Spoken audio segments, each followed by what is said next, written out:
华莱士大人，欢迎来到牛马帮的第一防线。今天研发部给你们准备了新产品——超级加倍折耳根大蒜恶臭烟雾弹。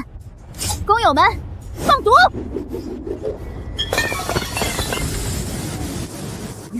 这什么味精？我眼睛瞎了！有毒，是精神污染！这到底是什么概念级毒药？防毒面具居然防不住！牛马帮，冲啊！痛打落水狗！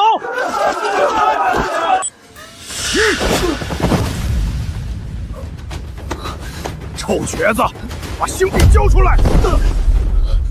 父亲，那是给妹妹买药的钱，妹妹被辐射污染，快撑不住了。晦气！垃圾星的贱种配合什么药？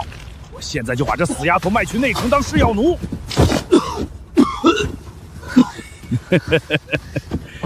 醒了，正好，起来和我去内城。我是他的第16个孩子，因为在垃圾星，孩子就是资源，联邦会给有孩子的家庭补助，一个孩子1个月100星币，直到18岁。果然，不管哪个时代，都是越穷生的越多。不过这具身体毒素积得太深，必须先清毒，否则活不过今晚。那是辣辣草，这个世界居然也有草药！哭什么哭？老陈家的古方药是断在你手里，你对得起祖宗吗？现在都是科学时代了，谁还信这些草根树皮啊？万物皆可入药，记住了，不管是毒草还是仙草，你摸清了它们的烈性和反差，连路边的野草都能救命。给我背，今天背不完不许吃饭。百叶草，性辛微毒，配伍辣辣草可解寒性。背全。辣辣草是什么性？配比是多少？辣辣草性热燥烈，百叶草1钱配辣辣草3分，中和后药效可提升10倍。爷爷，祖宗显灵了，你拿戒指追着我打，逼我背的草根，今天真能救命。妹妹，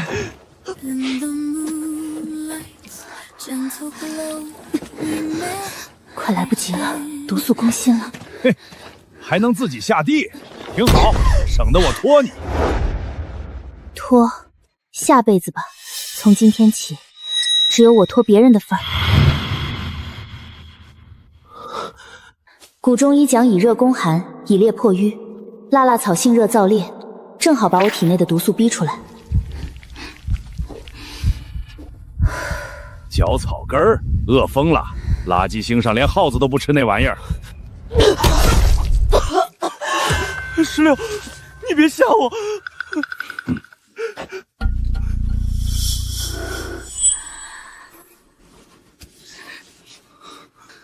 有用，毒血逼出来5成，命暂时保住了。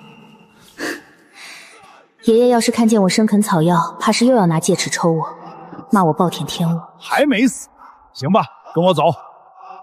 内城那边催得紧，今晚交货。交货？卖我？不然呢？你以为我养你这么小图什么？哼，你一个赔钱货能换20支针灸，算你最后有点用了。养？从出生到现在，给过这具身体1口饭吗？全是临时一翻垃圾堆捡来的残渣养大的。不行，那城试药奴没一个活得超过3个月，她是你亲女儿啊！亲女儿？垃圾星上亲爹亲娘换酒喝的多了去了，你再懒，我把你另一条腿也打断。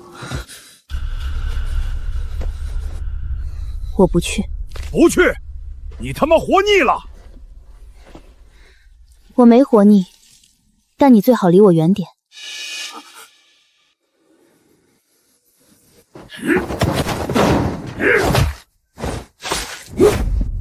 啊！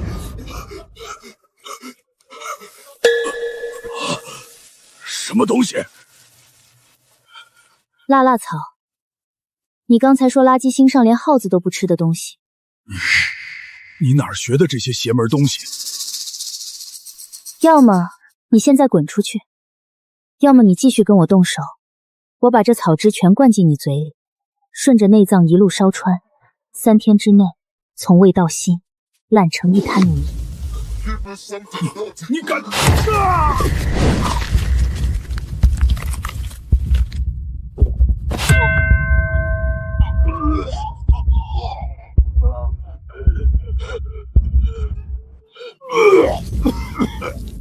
畜生想要，畜生得到。还想活命的话，就快滚吧。现在是不是已经觉得胃里像是一团火在烧？凭我10几年当牛马的经验，还能让你这种人渣骑头上？反了天了！你敢害你老子，你就不怕天打雷劈？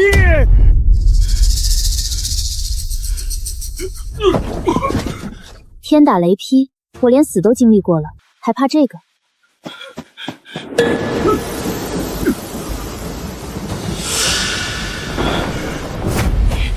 你不是林16，你是恶鬼！你等着，12已经跟内城的李老爷谈好价钱了，明天他就带人来收你的尸。回去告诉林12，让他把价钱谈高点，别到时候连他的棺材本都凑不齐。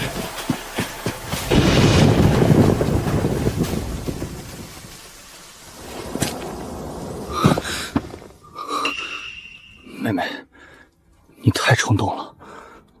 林12比父亲狠10倍，而且父亲他不会真的。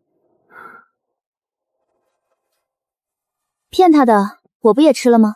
就是让他难受几天。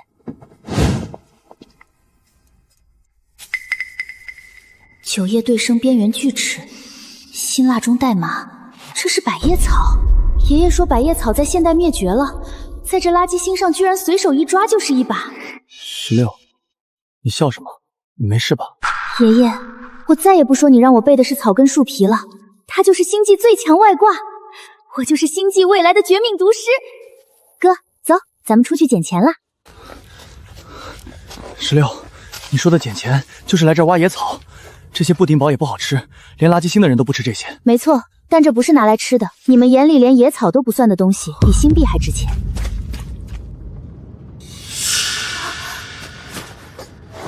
紫之红血藤，居然连这个都有。这个又是什么？看着像烂掉的菜叶子。紫金红血藤，金枝碰到空气就会氧化成紫黑色，涂在伤口上能止血生肌，内服能通路化瘀。那岂不是和愈合药剂一样？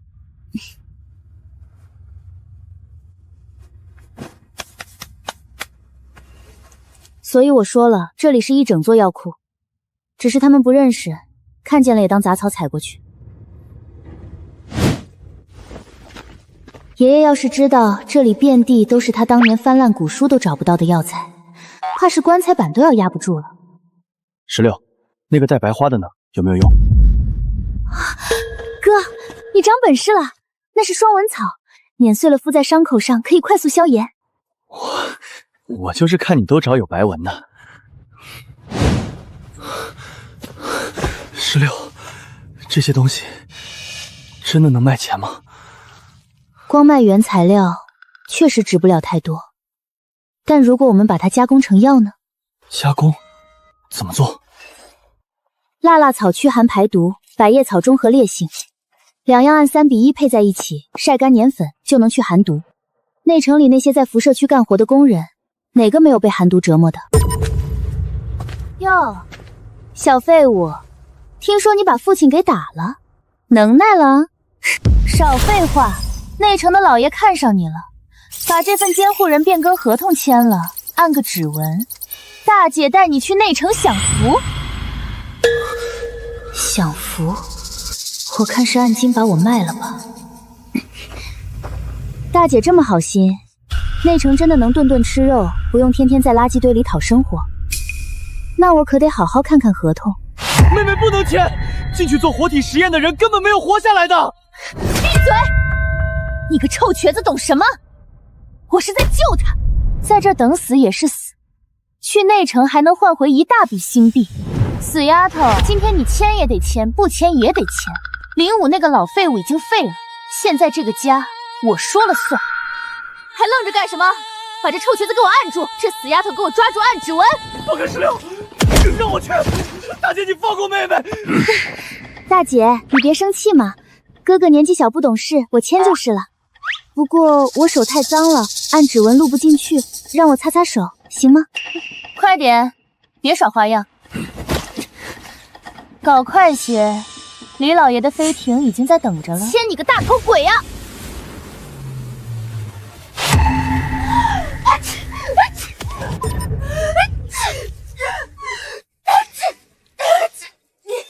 你放了什么？我的鼻子！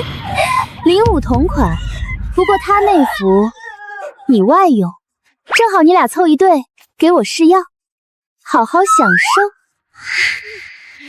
给我收拾这个小贱人，蠢货！哦对，忘了还有你们。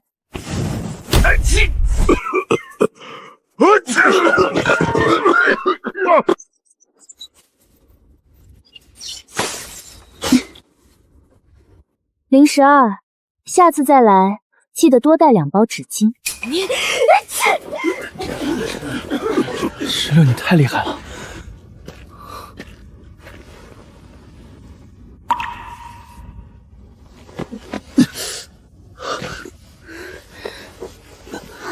哥，你这腿……没事，真的没事，16，哥习惯了，一点都不疼。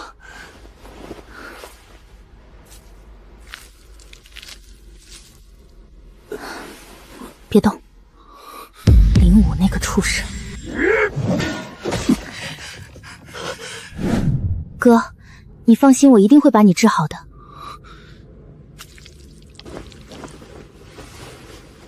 凉凉的，又有点热，好像没那么疼了。紫金红血藤专治淤伤旧患，但是现在我们找的这些草药还不能根治。16，你到底是什么时候学会这些的？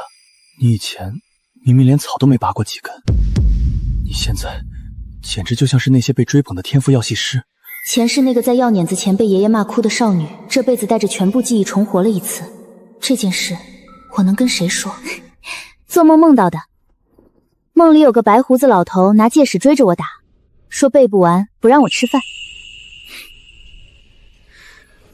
你这小丫头，做梦都这么辛苦。哥，012回去缓过劲来，还会再来。那怎么办？明天我们去找蓝医生。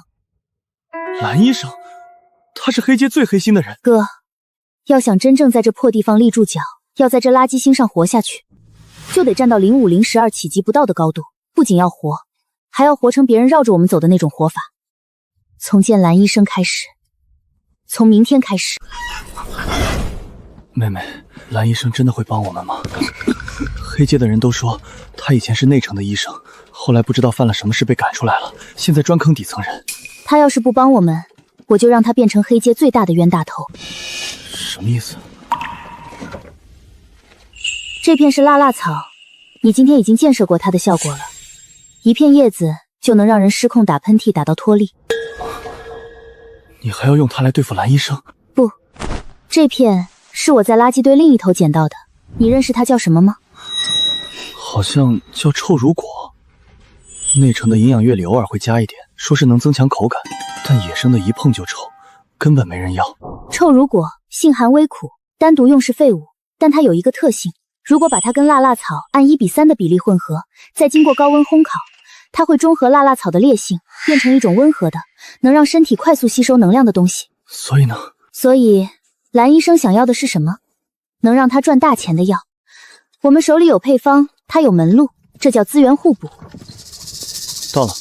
哥，你信不信待会儿我们出来的时候，蓝医生得求着跟我们合作。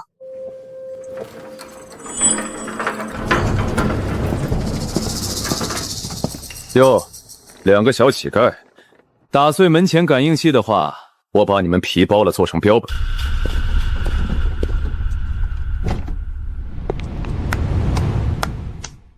蓝医生，我今天是来跟你谈生意的。谈生意？小丫头片子，你知道在黑街谈生意的规矩吗？治腿加办2个黑木编码，一口价500星币。妹妹，要不算了，我们走吧。我这腿没事的。这什么玩意儿？烂草！你拿这个抵500星币？蓝医生，我问你一个问题，你手里那管低级创伤恢复剂用了多少冷凝草？你一个小乞丐，连光脑都没有，懂什么药剂？标准配比是冷凝草7分，愈合台3分，但你那管的颜色偏冷，冷凝草起码放到了9分，寒性郁结。你这玩意儿喝下去连伤口都愈合不了，只能当安慰剂用。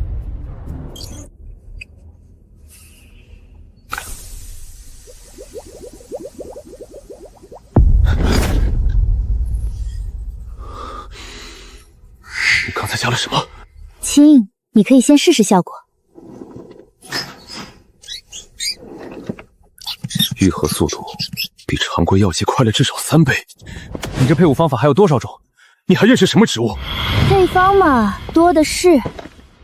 配方归我，渠道归你，利润分成我7你3。你接好我哥的腿，再办好2个黑户编码，生意成交，以后你就是我的独家经销商。你一个小乞丐，凭什么要7成？就凭你手里这管药，没有我，你永远做不出来。5-5，你5我5，外加免费治你哥的腿和办2个编码，这是底线，没得商量。6-4，另外还得给我们俩准备光脑。黑街的市场太小了，我要做全网的生意。行。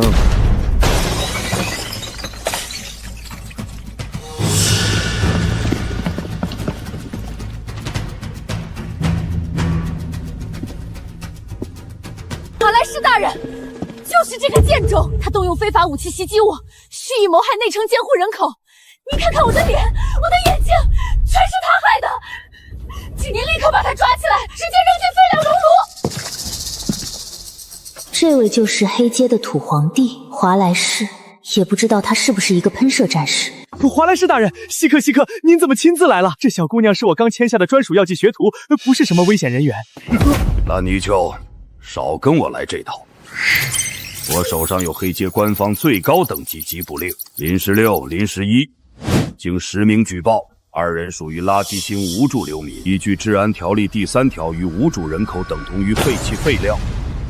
给你们2个选择：第一，自己戴上手铐跟我走；第二，我动手，3秒钟，开始选。妹妹，别管我了，你赶紧跑，他们手里是激光枪。好，跑哪儿去？在华莱士大人的地盘，黑街上下他说了算。华莱士大人，您消消气，没必要跟2个孩子置气。我这边后续盈利分成，再给您上浮半成，咱各退一步，何其成才！半成分成，蓝泥鳅，你这点零碎收入也配拿来打发我？小丫头，别跟我耍小聪明。黑街之内，我就是规则，我就是法理。无编码流民等同于废弃垃圾，也不是没别的办法。1个月上交1万星币垃圾治理税，否则下个月熔炉就是你们兄妹2人最后的归宿。华莱士大人，您太高看他了。就这种底层蝼蚁，累死累活捡1年垃圾都攒不下50星币。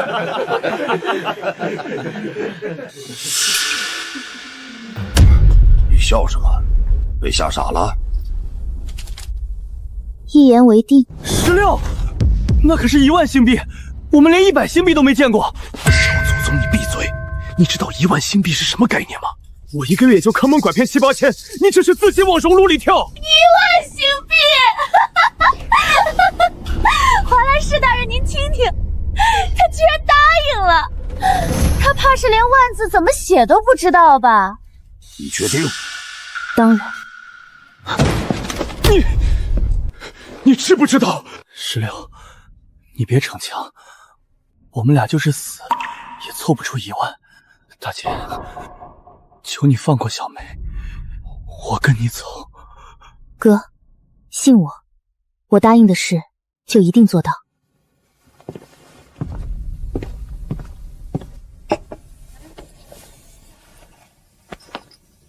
你干什么？华莱士大人说1个月交1万星币垃圾治理税，不知道能不能提前缴。蓝医生，借您一支制胜器。你又要做什么药？1个月1万星币，这点钱对华莱士大人来说是零头，但对我林16来说，是我站稳脚跟的第一步。你16，这是驱寒散的提纯浓缩液，您手下的兵在矿区巡逻回来，10个有8个被寒毒浸得关节变黑，一滴浓缩液兑1升温水泡脚，第2天照常出城，效果比内城的针剂快3倍。我当着您的面自己扎了1针，说明这东西没有毒，没有副作用。到时候我交的不只是1万新币，还有比内城便宜10倍的药剂，覆盖整个黑阶矿区，给你们这些星际文盲来点小小的中医震撼吧。真有效果。大人，别听他妖言惑众，他是个没有编码的黑户，上层查下来。华莱士大人，算笔账，在垃圾星，你辛辛苦苦去刮搜那些连饭都吃不饱的流民，1个月能捞到几个油水？大人要不要拿着半管回去试一下？用得好，下个月矿区巡逻队的药费能省下1大半，省下来的新币不就是您自己的？大人，别被这个小贱人骗了！什么驱寒散，就是垃圾堆里扒拉出来的野草烂根。他连内城的学都没上过，他能配出什么药？整个垃圾星都没有1个天赋药剂师。大人，杀了我也不过是少了1个流民，等待1个月对你并没有什么损失，不是吗？好一个伶牙俐齿的死丫头，有种！走。大人，您不能就这么放过他呀，他就是个黑户。蠢货，滚！再敢出现在我面前，连你一块扔熔炉。1个月后，我要看到1万星币和你说的药剂少一样，熔炉见。16，你的手，你真的打进去了。浓缩驱寒散对人无害，但我刚才没说全，持续1小时的心跳150，可不太好受。你简直是个疯子！你真的有把握？1瓶驱寒散成本为0，卖10星币走量，1个工人治寒毒1天1瓶，1个人就是30星币。黑阶矿区辐射工人有多少？哪怕只做其中100个人的生意，蓝医生，您帮我算算，1个月赚不赚得回1万？成交。少废话，赶紧把我哥的腿给我治好。放心，绝对用店里最顶级的军工级合金夹板，内城淘汰下来的，但黑阶用足够了。16，你没事吧？没事，先给我哥手术，心跳的事儿一会儿就过去了，腿的事儿等不了。星际时代的药剂学太死板了，只知道用高科技仪器野蛮萃取。但爷爷说过，万物皆有灵，经络才是根本。星际人所谓的残疾，很多时候其实是辐射导致的经络坏死，既可能接上骨头，但接不上气血。接骨很成功，骨缝对得准，夹板也固定的牢固，但是什么？黑阶的辐射太重了，空气中、地下水里到处都是低量辐射，没有高级营养舱持续修复，他这腿以后撑死能站起来，想灵活走路难，最多3年，骨骼会再次退化。那是你的常规医学。你干什么？那些草药没有经过灭菌处理，会引起感染的。你在做什么？这些野蛮的按压会让他2次骨折的！快停下！石英，是不是很疼？我马上给你打止痛针。不是疼，热，好热，一股热流从妹妹按过的地方顺着我的骨头缝钻进去了，居然有知觉了，我能感觉到里面的骨头在发烫。经络丰则百病消，机械接骨只是治标，打通经络才能治本。我好像有点不是很懂医学了。别愣着了，草药给我揉起来，今天睡地板，明天当老板。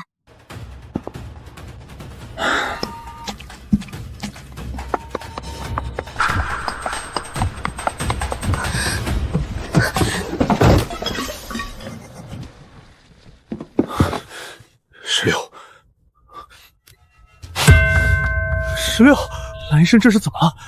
该不会刚刚他注射驱寒散有什么问题？不对劲，身体发热，好像是要觉醒异能了。低烧不退，这是觉醒异能的正常现象，熬过去就好了。异能觉醒最多持续5天，然后身体就会恢复正常。什么？居然能觉醒异能？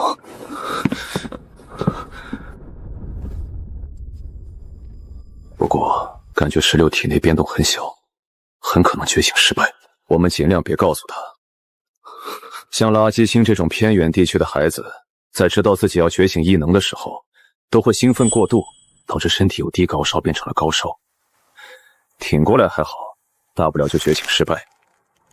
没挺过来的都烧傻了，还得去定制药剂把脑子抢救回来。啊，16该不会烧傻吧？没到那程度，他之所以会发烧，是精神长期紧绷、骤然放松导致的。这大概诱发了他的异能觉醒，但他的身体太弱了，似乎受不住。那我是不是也能这样觉醒异能？现在联邦对于异能觉醒的条件还在研究中，大多数人都是自然而然的觉醒的，不需要诱因，没有规律。就算是父母都有异能，生下来的孩子也不一定能觉醒异能，每个人觉醒的诱因都不一样。别叹气啊，异能觉醒这事本来就不常见，能觉醒异能的连1/1000都不到，而且不是每个异能都有用。我就见过不少鸡肋的。啊，还有没用的异能啊？比如呢？以后你也会见到的。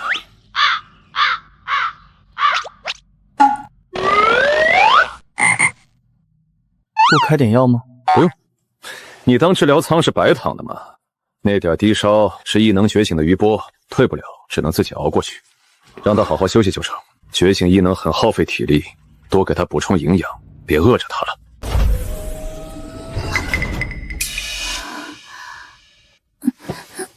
妹妹，你醒了？怎么回事？全身骨头跟被人拆了一遍又重新拼回去一样，哪儿都酸，喉咙也疼。我是得绝症了吗？绝症倒不至于，你身体本来就被辐射掏空了，又熬了那么久，精神一松，免疫系统就崩了。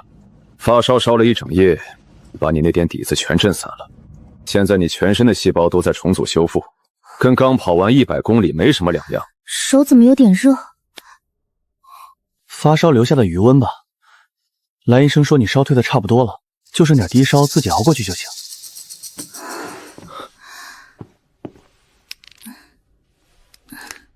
这不就是被人按在地上打了3天3夜，再扔进酸雨里泡了一整晚的感觉吗？放心，这种反应一般2、3天就过去了。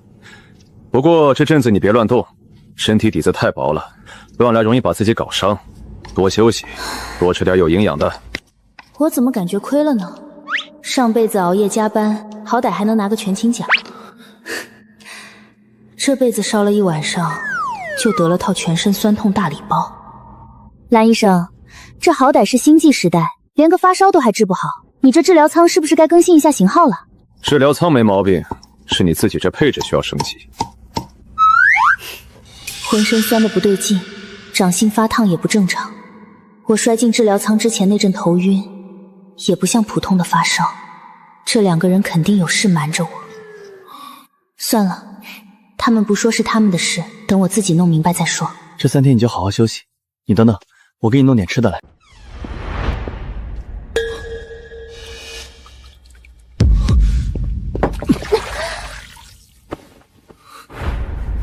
你烧还没退干净，泡冰水。你是嫌自己病得不够重？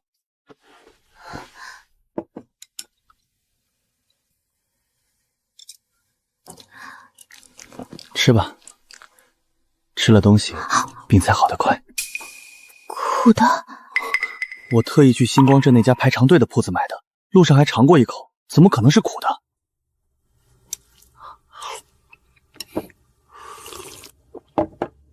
不苦啊。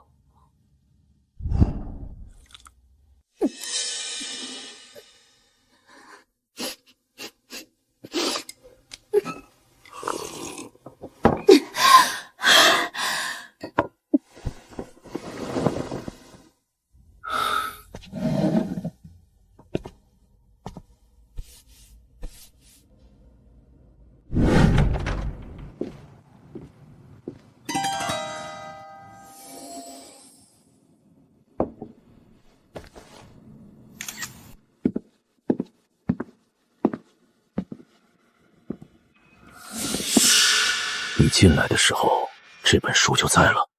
没有，我送饭的时候还没有，就刚才我上来的时候，它就在那儿了。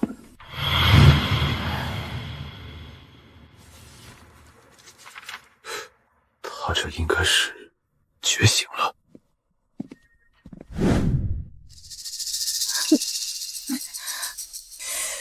好饿，算了，睡着了就不饿了。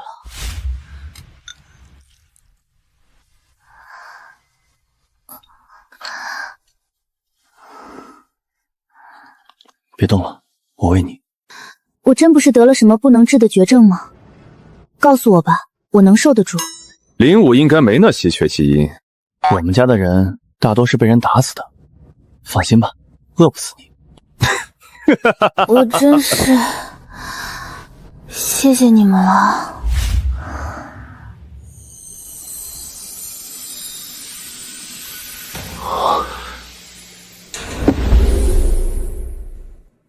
这是成了。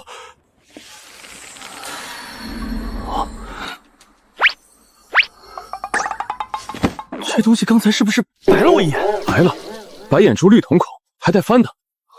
烧退了。这书还不知道什么情况，先别碰，让他自己带着。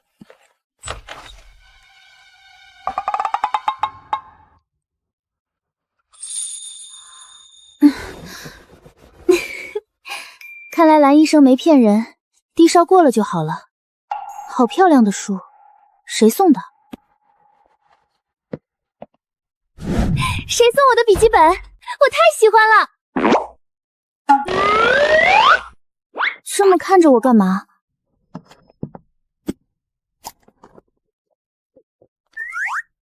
你没有什么特殊的感觉吗？你好好感觉感觉。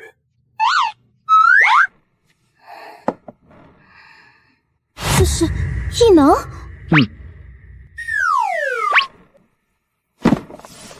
你这什么反应？他骂我。骂你？骂你什么？傻叉！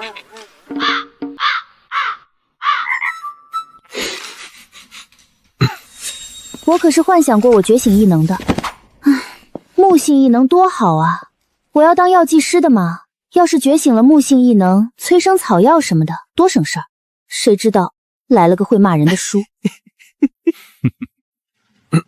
能觉醒就不错了。联邦数据统计，10000个人里都不一定有1个能觉醒异能的。你这个虽然特殊了点，但特殊的不一定没用。也是有异能就不错了，哪能事事都如意？而且它确实还挺好看的。所以你这异能叫什么？有什么用？你闭上眼应该能感觉到。叫碧落。碧落？什么异能？不是异能叫碧落，是这本书叫碧落。那异能名呢？没有，就只给了一个反馈，叫碧落。那你这异能到底有什么用？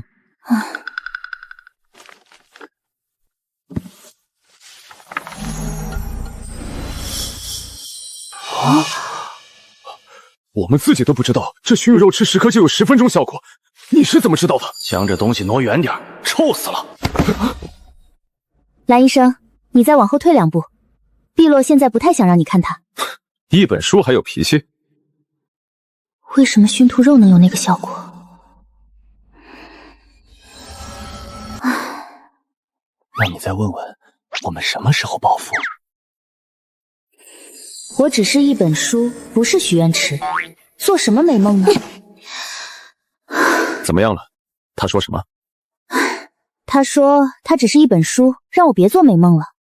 行吧，一本书就一本书，能用就行，脾气大点也无所谓，不比木系异能差。我当初想要木系异能，就是想更好的了解植物，现在它比木系还全，什么住宿都给了。白简这种异兽，除了一身皮，还有什么用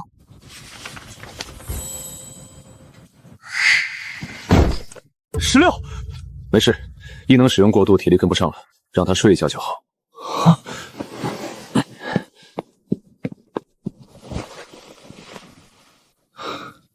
得，才清醒没多久，又晕过去了。推。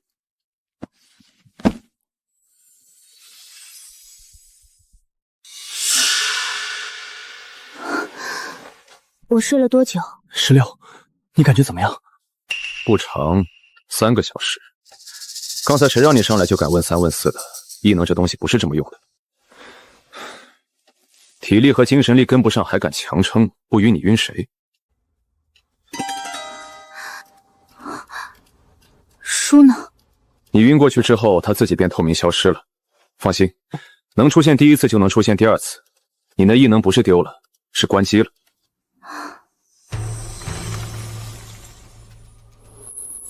矿区什么意思？还想不想暴富了？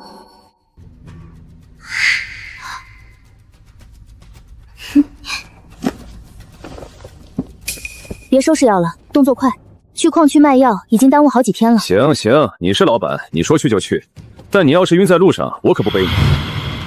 知道了，知道了，催命鬼。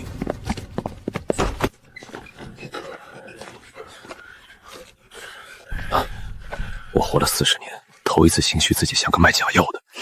这药比真药还真，怕什么？站住！干什么的？矿区不许摆摊儿。兰氏诊所的流动医疗许可，上面有华莱士大人的签字。华莱士大人什么时候管起卖药的事儿了？行吧，进去，别挡着门口。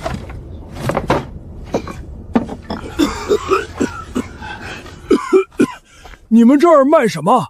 驱寒散红血膏，专门治辐射寒毒和关节旧伤。我这胳膊，内城医院说要3000星币换人工关节，你们这破摊子能治？哼，听见没？内城医院3000星币的活，这路边摊3包药粉就能治。我爷爷那辈儿就在矿区干活，前后见过100多个卖药骗子，台词都一模一样。你们知道内城真正的药剂师什么价吗？配1瓶药起步500星币，还得提前3个月预约。哼，就是说，大型星球上才有正规药剂师，个个都是千金难求。咱这垃圾星上什么时候也出药剂师了？我还说我是星际总元帅呢。3包驱寒散，1包兑1升热水泡胳膊，每天1次。3天后您再来找我们，感觉无效，我退您双倍。多少钱？1包10星币。哼，听见没？10星币1包，3包就是30星币，1份营养液才10块钱。你们算算，这3包破草粉够买3份营养液了，就换几包不知道什么玩意儿出来的泥巴。营养液好歹是真能填肚子的。老李叔，你这胳膊内城大夫都没辙，这3包草粉能有啥用？我看还不如去买瓶酒，起码喝完还能迷糊一觉。行吧，就当买3碗汤喝。要是没用，我下次真来找你退双倍啊！说到做到。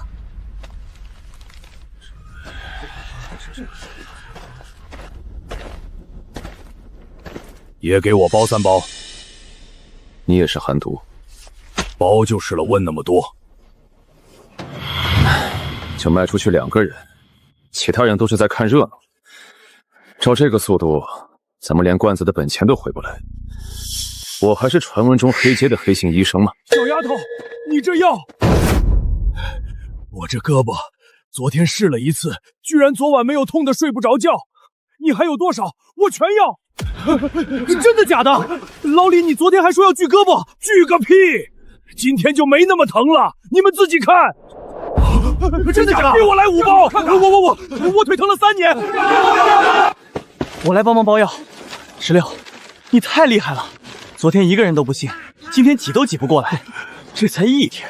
这只是开始，但光靠摆摊还是有限，没有华莱士，还有012。我们得让自己强大起来，才能不怕任何威胁。16，我们准备的药粉已经卖空了。各位，今天的药已经售罄，没有买到的不要急，我们明天还会再来。这才卖多少啊？下次多带些。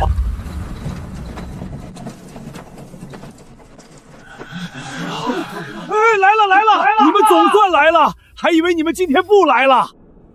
昨天还担心没人来，今天这架势跟赶集似的。老李叔，昨天的药真有用，不是哄人的吧？哄你干什么？我胳膊在这摆着，你自己不会看啊？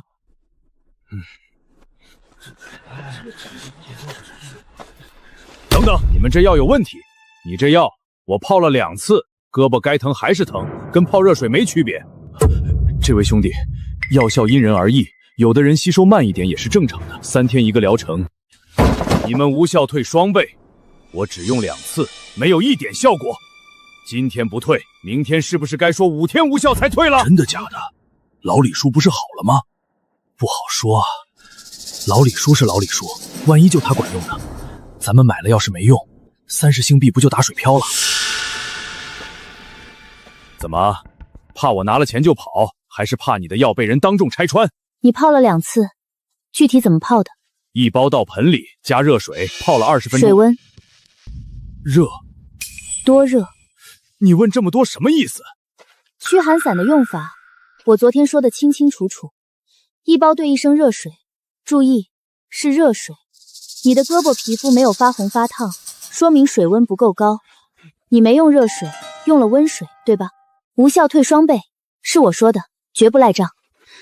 但前提是按照正确的方法用。这份是新的，今晚回去按我说的水温泡1次，明天来找我，有效你再买，无效30星币翻倍60，我1分不少退给你。小伙子，我也用了2次，真管用。你这泡法要是错了，冤枉人家了，多亏呀。也是，人家老李叔这胳膊大伙都看见了。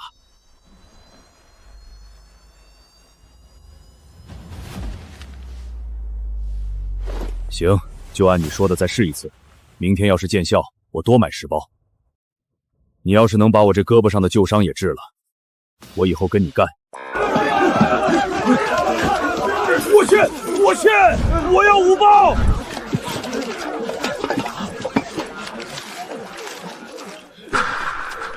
是时候进行下一步了。这才3天，3天快3000了，满打满算还不到1周，华莱士那1万星币的税稳了。我活了10几年，从来没有见过这么多钱。以前翻1个月的垃圾，加起来都不够桌上这一把的零头。明天咱们再早点去，赶在矿工上工之前就把摊支起来。今天还有好几人没买到，保准一上午就卖光。不，明天我们不去了。不去？什么意思？矿区那边正热着呢，今天那排队涨得都拐弯了，这时候断掉。基础药卖的再多，也是1包10星币，太慢了。那妹妹你打算怎么做？矿区那边不能断，但不是我们亲自去，从里面挑几个人做分销，口口相传比我们摆摊快100倍。要给他们，让他们自己卖，拿货价7星币1包，他们卖10星币，中间差价是他们的。我们给成品，他们只管卖，这样我们不用天天跑，矿工也能买到药。你这是把矿区交出去了，这主意不像是你现想的。你什么时候琢磨出这套分销路子的？他说的，我刚睡醒那会儿翻了一眼，他把矿区的几个人标记出来了。连分销方案都是书报你写的了，你这异能比木系还省脑子。省不省脑子不重要，重要的是他能用。走吧，趁着老李叔他们还没下工，把这事敲。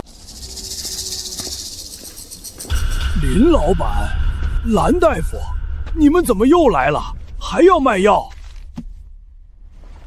李叔，今天找你们是有一件事想商量。以后的药每包7星币，你们拿去卖给矿区的工友，爱卖多少你们自己定，10块也行，15也行，中间的差价归你们自己。你的意思是，我们帮你卖药，你给我们按拿货价，我们赚多少算我们自己的？对，我来供货，你们自己定价，自己卖，自己管账，我只收7星的拿货价，卖多少赚多少都是你们的本事。但是有一点，必须是大家都能负担的价格。林老板，你是说真的让我们来帮你卖？不是，我们就是挖矿的，卖东西这事儿哪是我们干得了的？再说你这是赚钱的买卖啊，就这么交给我们，不派个人盯着？对啊，我们是矿工，是矿区里最底下的人，你就不怕我们把药弄砸了，或者账目对不上？为什么要派人盯着你们？7块钱拿货，卖10块还是15，都是你们的本事，卖不掉的算我的，卖得好的你们多赚。这笔账你们应该比我算得清楚，而且矿冲区3000多个人，你们认识的人比我多，谁家腿疼，谁家咳嗽，谁家孩子被辐射烧了，比我清楚100倍。我不交给你们，交给谁？你就不怕我们拿了药不给钱？我们这些人穷惯了，什么脏事都见过。李叔，你上回买那3包药的时候，30个星币，你是用捏得最紧的那只拳头攥着递过来的，怕我嫌你钱重。你这种人拿了药不会不给钱。可是我们以前没做过买卖，万一喊不来人，万一大家不信我们，那就让他们信一次，一个好了，下一个就信了。老李叔的胳膊，你们不都是亲眼看着他消的肿吗？你们说话比我说话管用。那明天我们先拿多少包？怎么碰头？钱怎么给你？你们每天来这个地址拿药，你们拿多少签多少，钱给我，货给你们，你们自己决定怎么分怎么卖。行。对了，要是你们卖的好了，想拉谁进来一起卖，你们自己定，你们几个商量就行，不用来问我。林老板，跟我们以前见过的人都不太一样。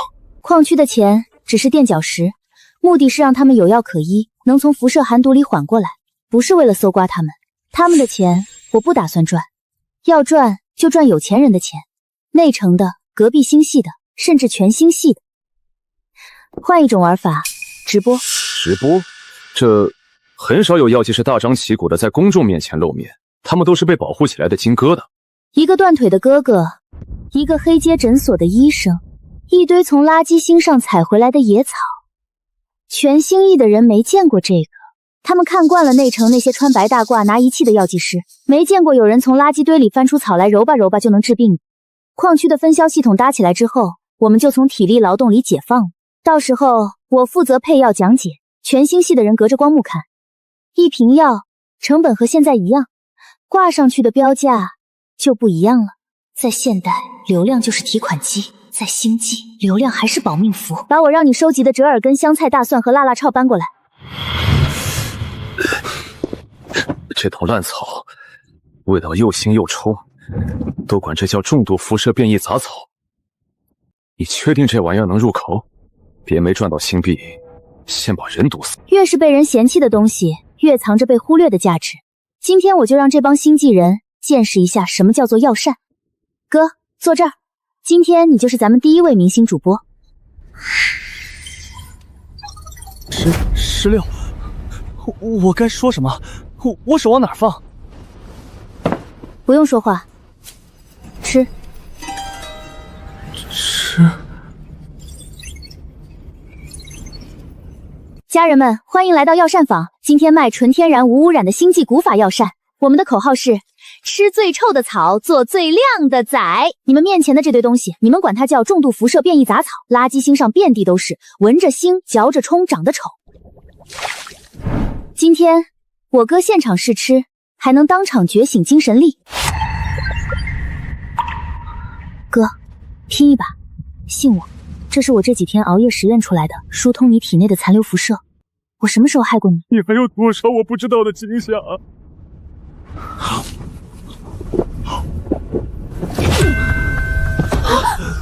完了完了，出人命了！主播涉嫌直播投毒，真的出事了！快把眼热，好热！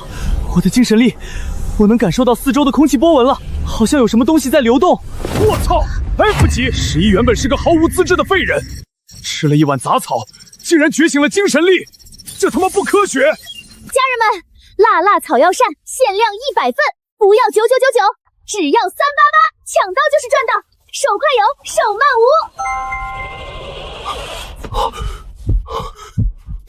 少卿，我们现场发货。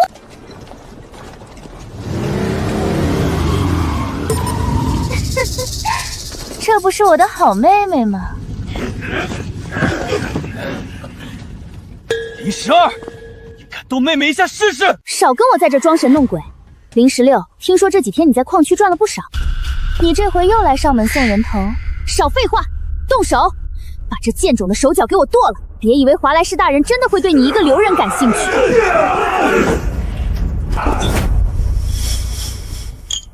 来得好，今天研发部推出第2款单品——香菜大蒜腹泻催武剂。肚子，我的肚子在打雷，不行了，不对劲儿，我都快腰不脚不听使唤了，怎么回事？你们在干什么？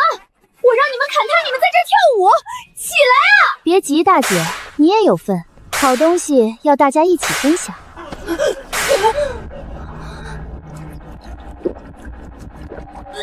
你给我做了什么？放开我！救命啊！我的肚子，我的脚不听使唤了！林石榴，我要杀了你！林石榴，你这个贱人，给我解药！我要杀了你！杀了你啊！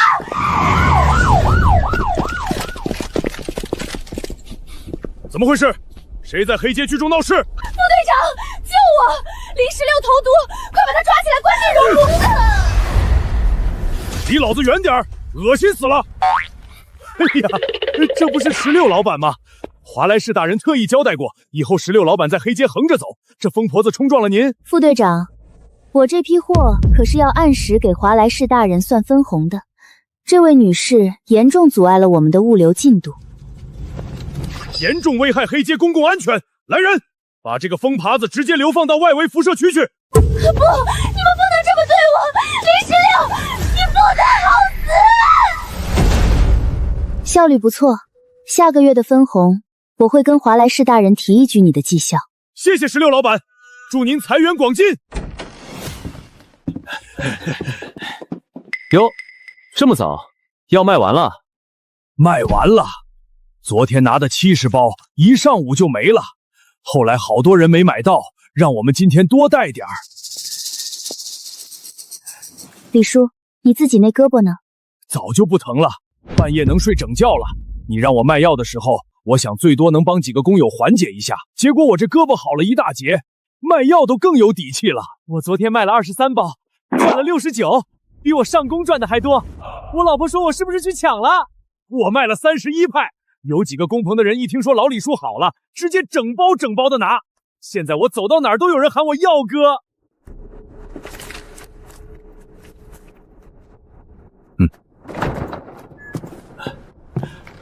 大哥，你老婆生了？前天生的，之前还在愁怎么养活，那些营养液连自己都喝不饱。结果昨天卖了一整天的药，赚了200多，够买1个月的营养液了。我在这矿区干了一辈子活，没想过有一天日子能过得这么顺畅，是你们给的。我老婆说，她这辈子没见过这样的事儿，没见过这样的人，让把孩子带来当面感谢你，还让我跟你说，我们不会背叛你，这事儿我们会一直干下去。既然你们这么说，那我也有一个事想跟你们说。你们家里有没有人能过来帮忙揉药粉、包药包？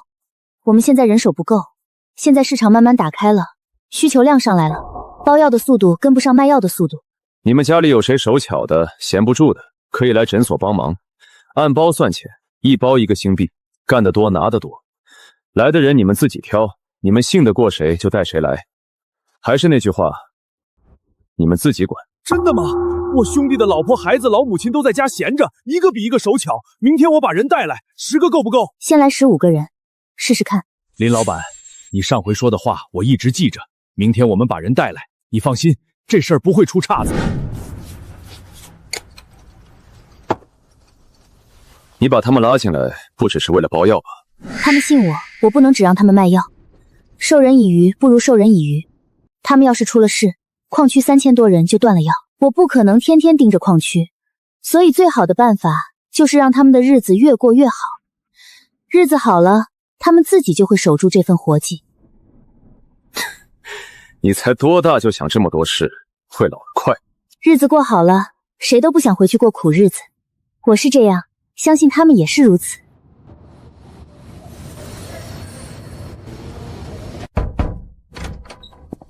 林老板，人我带来了，都是矿区的人，手都巧，干活利索，不偷懒儿。好，以后不用叫我林老板，叫我16就行。那就开始吧。蓝医生，你先把人和药安排一下。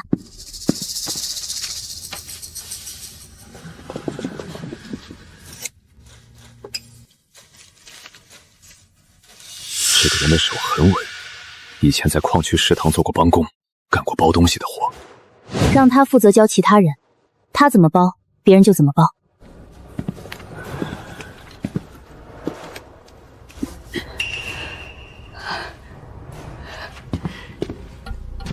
谢谢你。谢我什么？我以前在矿区食堂帮工，手没停过，1个月就50-60星币。今天一上午，我包了100多包。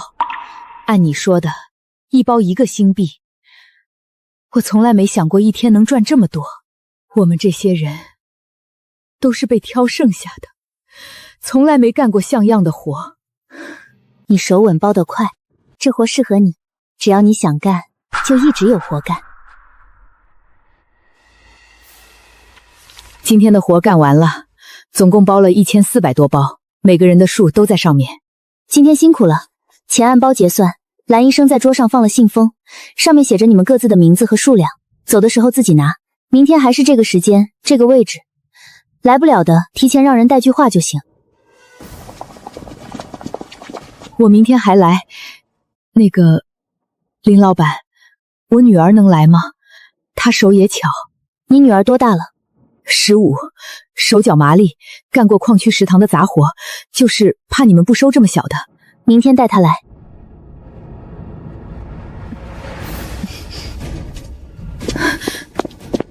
明天还需要2桶药粉，蓝医生，晚上你帮我一起配。知道了。这才几天，诊所就装不下这么多人了。再这么下去，得把地儿扩一扩了。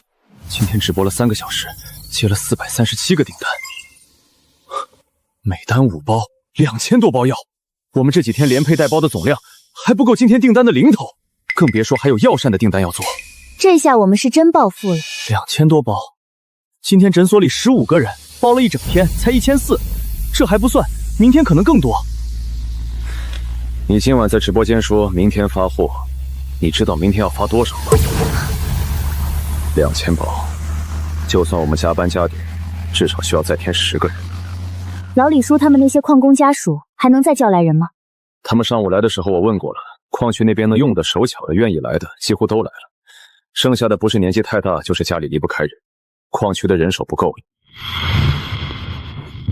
那就不从矿区找了，黑街外围那些住在废弃管道、废料堆里的流民，找手脚干净、没有案底的，能干活就行。流民？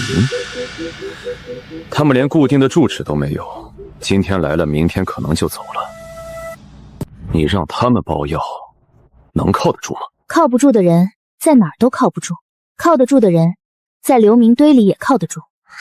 你让老李叔去传个话，要找那些想从流民堆里出来的人，不是混日子的人。这一片我认识几个，都是在这里住了好几年的，没犯过事，干过一些杂活，现在没人给他们活干了。老李，你带这么个小丫头来干什么？有活干，包药按件算钱，每天结算，管1顿中午饭。想来的就去蓝氏诊所。包什么药？有危险吗？没有，就是揉药粉包油脂封口，手稳就行。干1天有1天的钱，不欠账。出来。想来的就跟我走，不想来的不勉强。明天还想来的，明天自己过来。诊所早上9点开门，下午6点关门。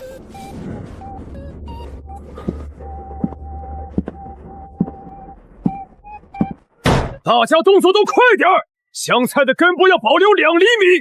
石榴说了，质量就是我们的生命线。妹妹，爆单了，全是内城那些边缘贵族和军校生下的单，咱们根本熬不过来啊！熬？现代社畜从不靠体力硬熬，我们靠的是体系和流程。大家听好了，我知道你们在黑街被当成垃圾，没有编码，随时会死。但在我这里，不看编码，只看 KPI。从今天起，正式实行现代流水线管理。第1组负责粗加工，第2组负责高能萃取，第3组负责密封打包。16老板，那我们的工钱怎么算？底薪每天50星币，完成基础指标包吃包住，伙食标准是放了辐射净化剂的白米饭。如果谁的组产量第1，额外奖励一管 F 级基因恢复剂。一天50星币，还包白米饭。老子跟着治安队当炮灰1个月也拿不到50星币。16老板，以后我的命就是您的。谁也别跟老子抢！第一组的产量冠军老子拿定了。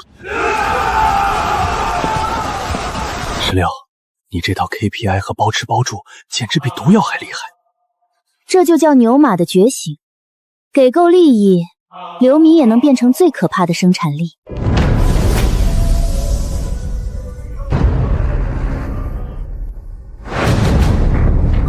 你就是那个在垃圾星哗众取宠，用有毒杂草冒充药剂的黑户丫头。你哪位？哪个部门的？没预约就强行连线，懂不懂职场礼貌？内城理事财阀首席药剂顾问，帝国3级药剂教授德里克，底层贱民，无知至极。你那些所谓的药膳，完全是毫无科学依据的慢性毒药。你这是在对整个星际进行学术诈骗。根据帝国药剂学第1定律，凡是未经过微米级离子分离的野生植物，皆含有致命的辐射杂质。你这种野蛮的熬煮，无异于公开投毒。德里克教授是吧？你们内城专家开会前都不做行业调研吗？上来就扣大帽子。放肆！满口胡言的底层贱民，老夫今天就让你死得心服口服。这是一只处于中度基因崩溃边缘的异变鼠，它的体内辐射指数高达400%。按照你的说法，你的杂草汤能治病，老夫现在就当着全网200万观众的面，把你的垃圾药铲给它灌下去。要是他爆体而亡，你今天就得进帝国重刑犯监狱。行啊，既然德里克教授主动送上门来当测试工具人，那我也不能不给面子。现在就全星际直播。蓝医生，去把我昨天做出来的驱辐射汤拿过来。德里克教授，接好了，这叫温阳驱寒以毒攻毒，给他灌下去，保证药到病除。冥顽不灵！今天老夫就亲手撕碎你这个黑户的骗局！哈哈哈哈！看到了吗？基因彻底崩溃，他的身体马上就要B 辐射指数由400%降至65%，生命体征恢复平稳。不可能，这不可能！纯天然的杂草怎么可能绕过分级器，直接净化基因辐射？行了行了，别看了，加班费少不了你们的。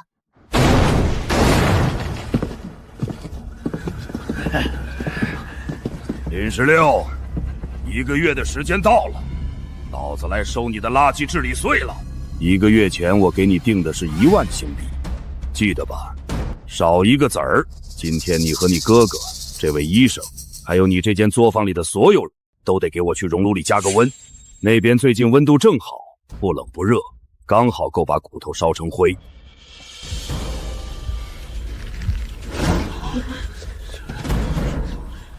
华莱士大人，急什么？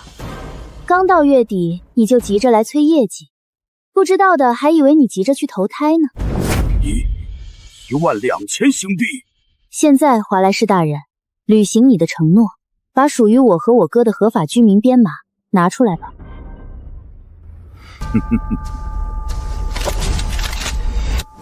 你想黑吃黑？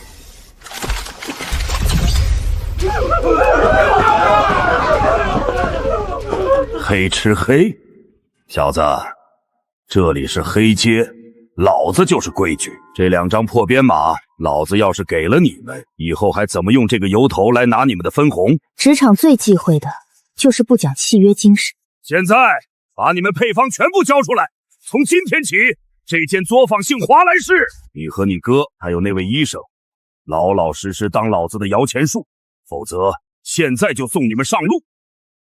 内城李氏财阀的走私飞艇已经对接过了吧？你怎么知道李氏财阀？若想人不知，除非己莫为。你以为你瞒得很好？李氏财阀在内城的学术界丢了这么大的脸面，他们放不下高傲的身态，在网上跟我对线，所以就买通了你，对吗？知道了又怎么样？老子也不怕告诉你，上面下达了死命令，3天后对黑街进行全面的无主人口大清洗，所有没有合法编码的底层垃圾，全部都在抹杀名单上。完了，彻底完了！财阀要动手，谁也活不下来。林16，交出配方，老子说不定还能大发慈悲，把你们塞进运尸车，这是你们唯一的活路。活路？华莱士，我好不容易在这拉起了队伍，正准备做大做强。3天是吧？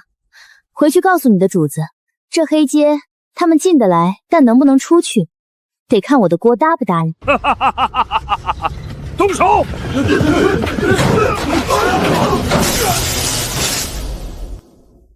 林16，既然你敬酒不吃吃罚酒，那从现在起，这地方断水断电。还有你们这帮底层垃圾，听好了，内城李氏财阀的清洗费3天后就到，识相的，现在就给老子滚出这间作坊！谁再敢帮他熬一碗药，老子现在就送他进熔炉！内城财阀的大清洗，完了，我们横竖都是死！不干了，16老板对不住了，钱再多也得有命花呀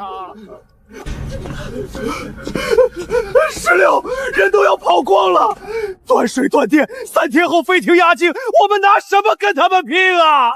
跑什么跑？出去了也是在辐射区等死！妹妹让你们饿过1天肚子没？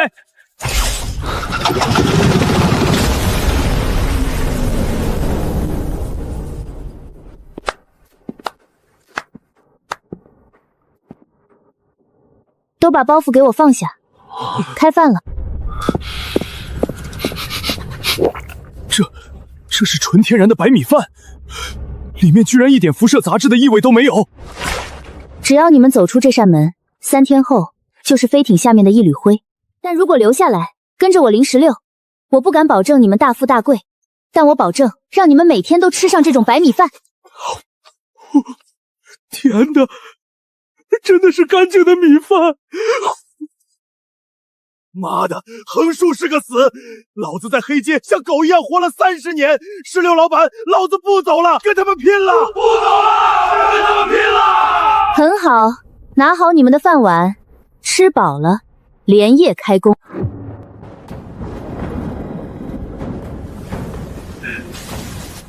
特大强酸雨是特大强酸雨，快躲起来啊！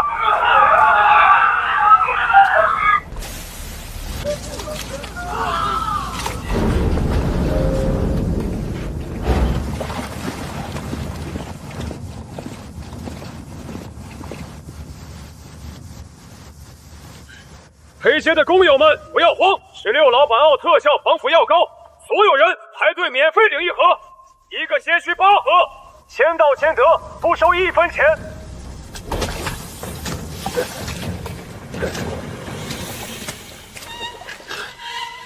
免费？在这垃圾星上，怎么可能有人免费送药？我活了20年没见过。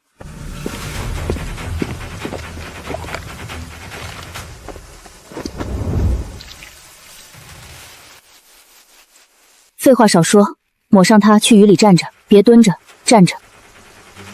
神了，真的不疼了！这雨落到身上变成温水了！16老板，救命啊！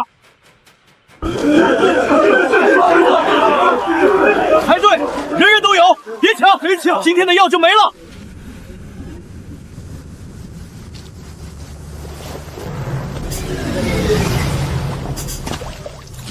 住手！通通住手！华莱士大人有令，黑街所有物资进行暂时管制。这车药膏，治安队没收了，谁都不准动。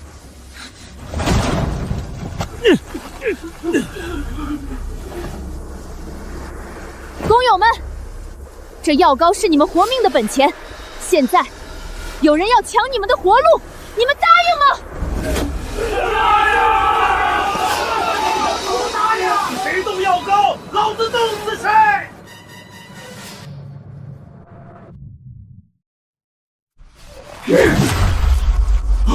反了！你们这帮贱民造反吗？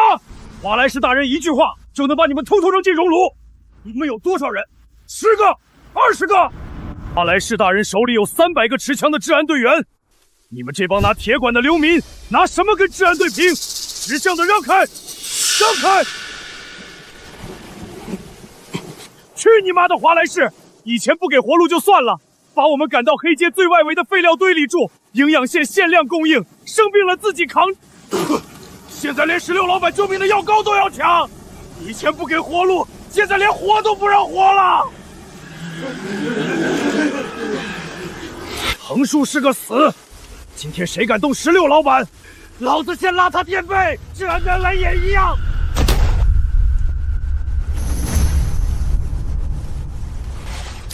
呼叫总部，呼叫华莱斯大人，第7街区发生流民暴动，请求重火力支援，请求。我说过，别动我妹妹。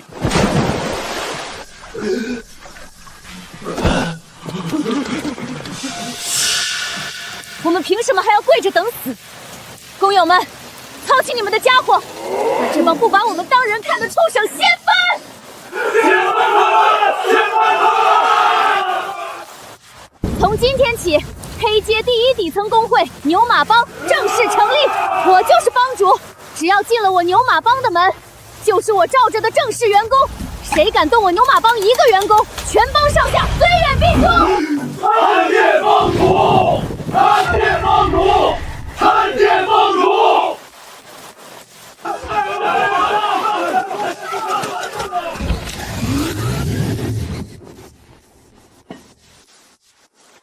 继续发，发完为止，排好队。牛马帮，黑街女红，那个该死的黑胡子丫头，居然敢组织贱民暴动！大人，现在黑街90%的流民和拾荒者都加入了那个牛马帮，咱们的人根本进不去街区。废物！带上所有人，把轻型装甲车和高压激光炮给老子拉出来！老子今天要把那个破作坊夷为平地，把林16那个贱人碎尸万段！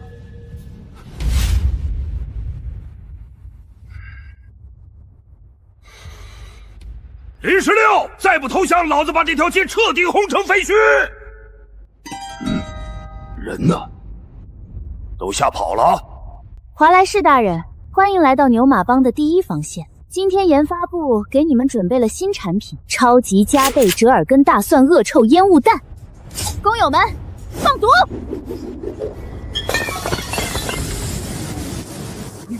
这什么味精？我眼睛瞎了！有毒，是精神污染！孩子，这到底是什么概念级毒药？防毒面具居然防不住！牛马帮，冲啊！痛打落水狗！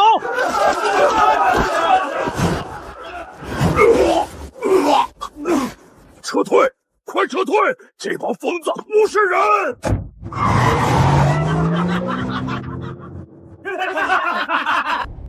妹妹，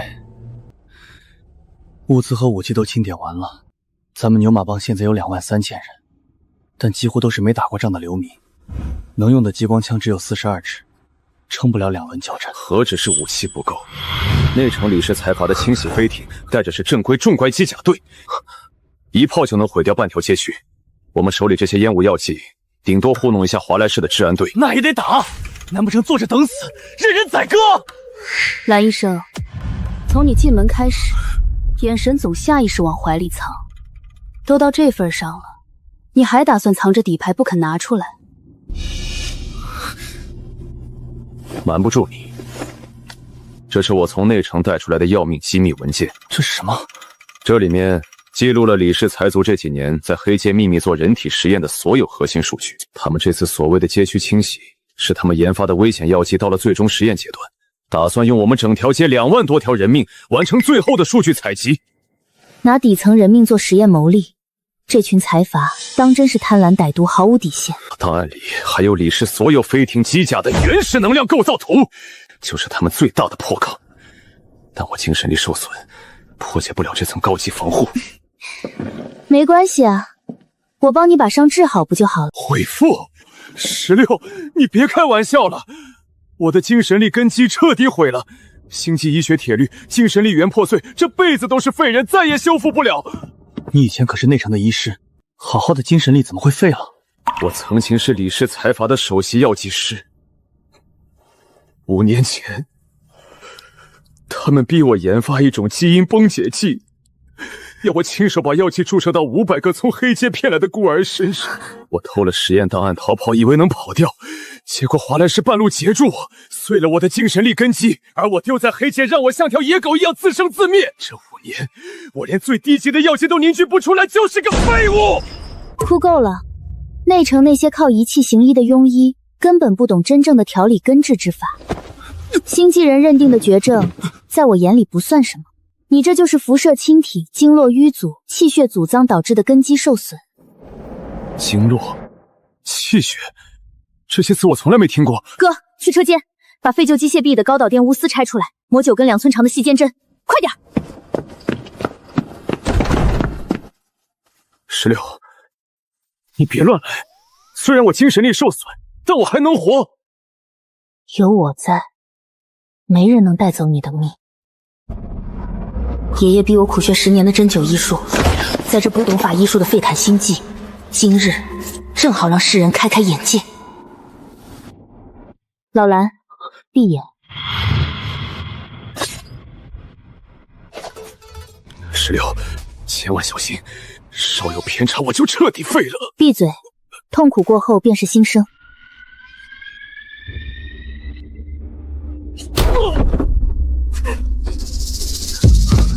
妹妹，老蓝怎么不动啊？是不是出事了？他现在气血逆行，经络重组，一动就会血管爆裂。星际辐射锁死了他的周身经络，如同干涸堵塞的河道。那我就与雾丝引能、草药活血，强行疏通经络，重塑根基。好疼，好快要炸开了！撑住！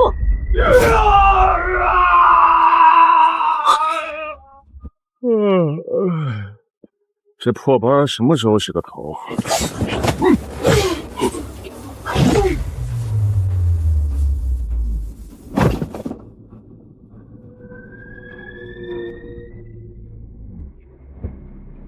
找到你了，华莱士大人有令，作坊核心人员一律格杀勿乱。敢杀我妹妹，必死无疑！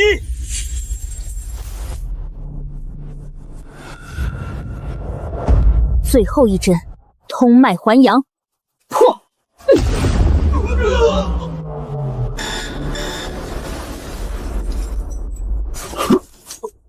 我的精神力回来了，不仅回来了，还突破了。我以前测过，最高到过1级中段。D级，新的，之前堵住的经络现在通了，精神力恢复到 C 级初段的正常流通量，以后能稳定用。不用谢我，用完的针要还我。从今往后，我蓝某人的命就是你的。你让我做药我就做药，你让我整理档案我就整理档案。活着就好好做事，档案在我桌上，你自己拿过去看。李氏财阀想灭我们，那我们就先发制人，在他们动手之前，先掀了他们的老底。这份文件是财阀12号矿产转运站的内部调度记录，上面有一组手写的修改备注，笔记跟文件本身不是同一人。备注里写了，转运站的物资其实没有按调度表运往指定仓库，而是先运到内城东区的一个附属仓库，停留4到6小时，然后再重新装车运走。4到6小时，这个时间长度够他们做2件事：第一是拆包换标签，第二是把物资从正经货柜转移到不登记编号的暗格里。你顺着这笔调度记录的签名链查下去，看这份备注笔记是谁签的。查到名字之后不用告诉我，直接去查这个人名下挂了哪几家公司，公司注册地有没有重复。行，天黑之前给你结果。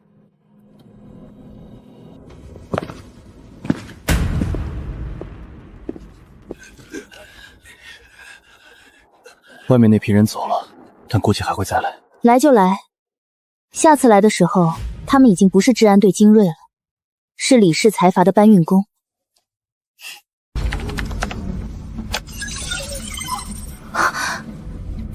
搞定！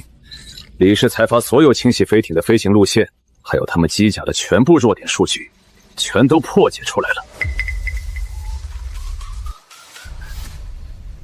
内城公告：鉴于垃圾星外围第7街区辐射指数严重超标，已演变为重度精神污染院。为维护帝国生态，李氏财阀将联合治安队对该区域进行人道主义全净化清洗，请无关人员切勿靠近。这些内城人太冷血，根本不把我们底层百姓当人。和身居高位的财阀硬碰硬，最是愚蠢。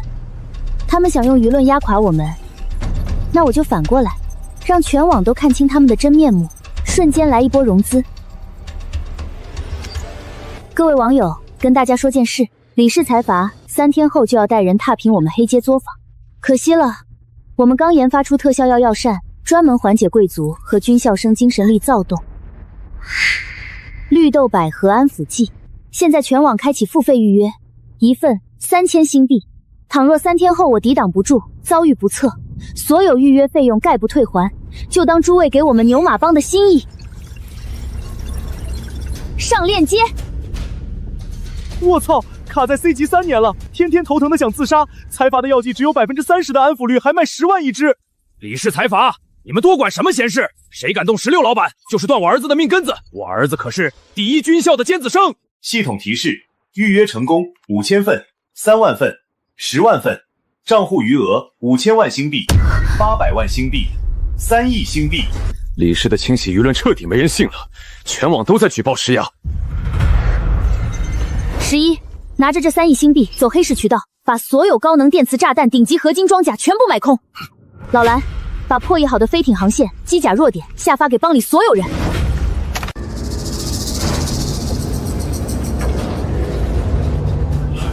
来了，是内城的正规舰队，太庞大了，根本没法打。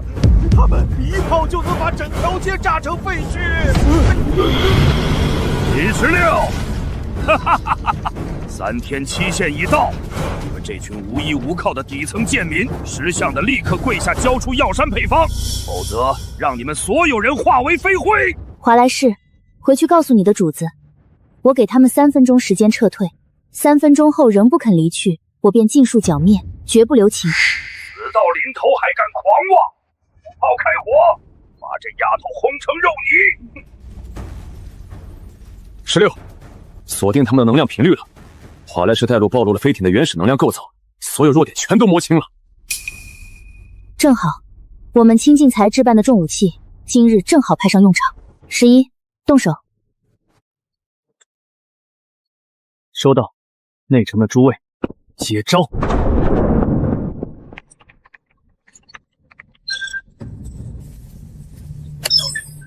第1组能量武器已经进入热状态，散热模块正在加载，瞄准模块对焦完成度73%，还需要大约50秒。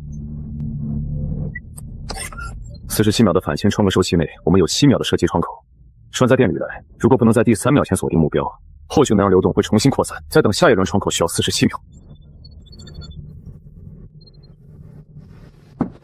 47秒一轮，我们有2次机会。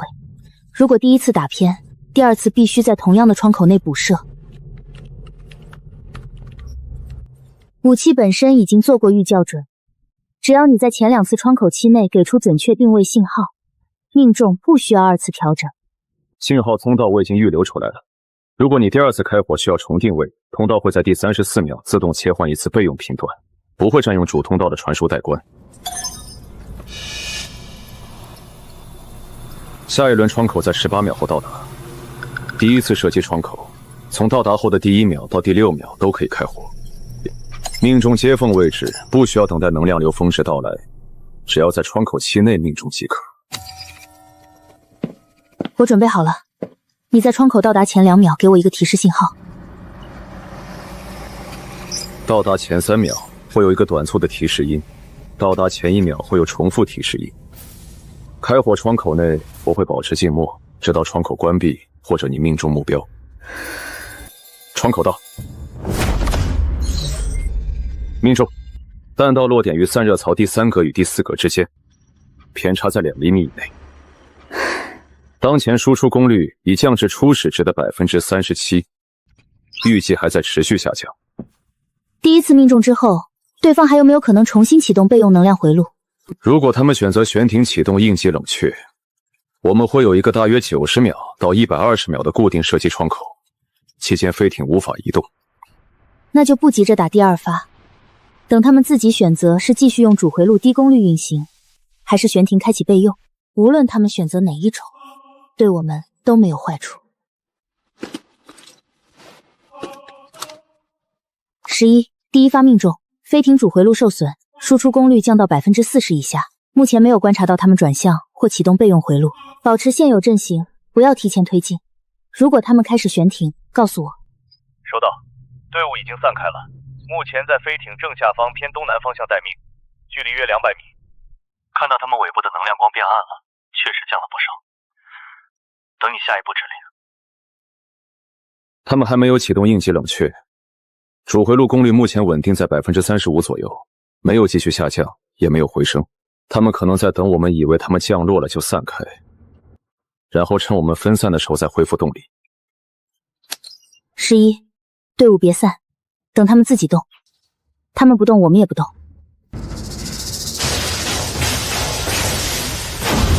不好！遭遇超强电磁脉冲袭击，洞壁系子防御护盾全灭，飞艇失控了！炸了！飞艇炸了！16老板万岁！牛马帮万岁！100亿级的财阀飞艇，1秒钟就没了，这不可能，这绝对不可能！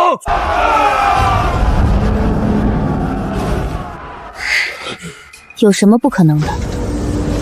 第7特种机甲小队执行清洗任务，底层暴民检测到恶意抵抗，判定全员抹杀。这是内城的铁甲卫队，连激光枪都打不穿他们的超合金外壳。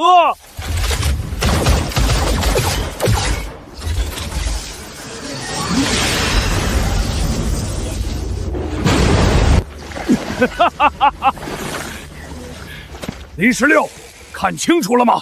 这就是财阀的绝对实力！你们那点垃圾军火，在超合金面前就是个笑话！今天你们通通都要死！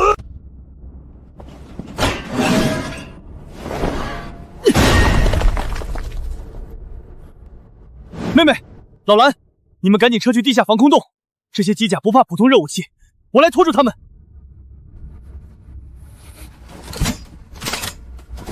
11，退后。所谓的超合金机甲，说白了就是没经过千锤百炼、结构不稳的破铁疙瘩。林16，蓝医生，把昨天调配好的腐蚀药液全部倒进水箱，所有人准备开闸放水。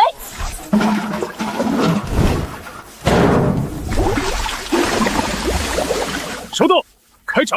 内城的家伙们，好好尝尝我们黑街的独门手段。愚蠢！普通液体根本破不开我们的合金防护。等等，警告！外壳正在被未知强酸溶解。我的机甲外壳融化了，动力管线全断了，彻底没防御了。这到底是什么东西？没见过吧？这就是专门克制你们机甲的独门腐蚀法子。11，别愣着，收拾他们！该死，动力核心受损，所有人启动反应堆抽伞。既然灭不掉他们，就把整条街全部炸平，同归于尽。16，糟了，他们要核能自爆，一旦爆炸，大半个黑街咱们的作坊全都保不住。炸，全都炸死！林16，你本事再大，今天也得跟我陪葬。11，接住，赶紧补力！妹妹，这是什么东西？强效补气汤药，喝下去把那个快要过载的机甲给我徒手撕碎！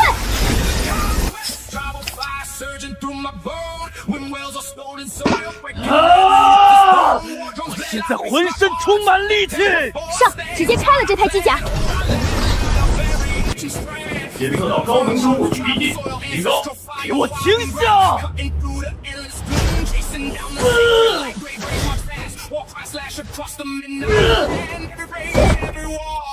怪物！你们这些底层流民根本就是怪物！11色牛逼，牛马帮无敌！号称精锐的特种机甲小队，不过如此。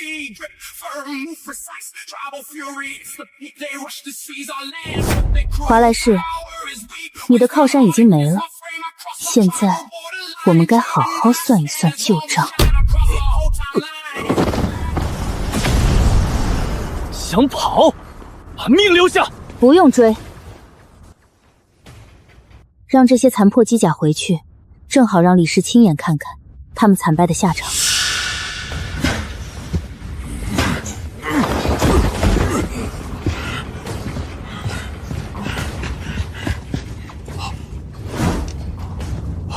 16，华莱士要从后门逃了。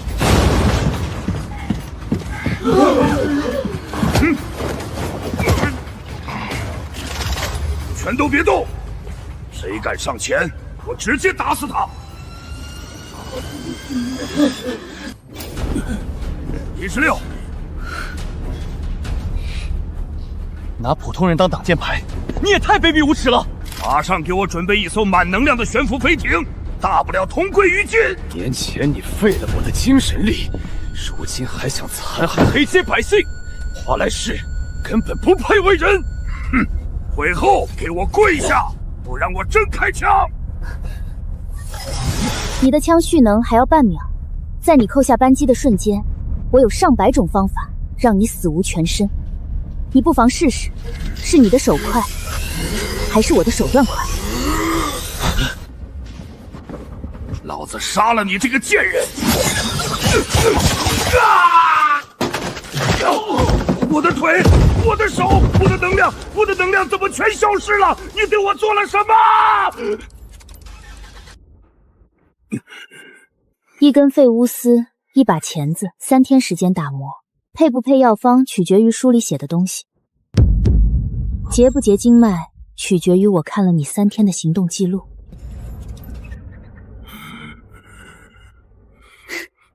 你走路时右脚落地比左转重半拍，说明你右膝以前的旧伤影响了发力方式。右肩的护甲有一道新划痕，不是战场上留下的，是你在办公室门框上蹭出来的，说明你习惯用右肩顶门，而且最近经常进出同一个地方。手腕处的老甲位置不对，不在虎口，在掌根，说明你握枪的方式是后3指发力，10指虚扣。这种握法近战吃亏，一旦手腕被卡住就卸不了力。我看了你3天才选的落针位置，不是乱扎的。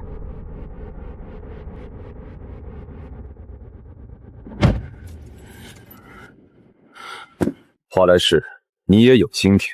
你当年砸我诊所的时候说过一句话，你说在黑街治得了病，治不了命。你现在这副样子，你觉得是你的命，还是你自找的？林16，你们别得意，内城李氏财阀不会放过你们的。董事长大人一动手指，星际轨道炮就能把你们轰成宇宙灰尘。我在地狱等着你们。地狱？不好意思，那种地方不归我管，但在黑街，我就是规矩。11，把他扔到辐射最严重的垃圾山核心区去。好嘞，老子早就想这么干了。叛徒清断完了，接下来把华莱士之前占用的3条运输通道清出来，安排人值守，明天开始恢复物资转运。蓝医生，你把车间里能用的东西归个类，不能用的全部拆了当废料回收处理。然后11带人把地面清理干净，换一层新木屑，天黑之前弄完。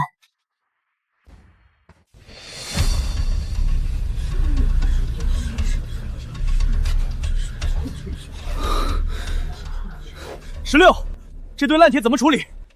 趁内城还没反应过来，拉去黑市卖了，能换不少营养线。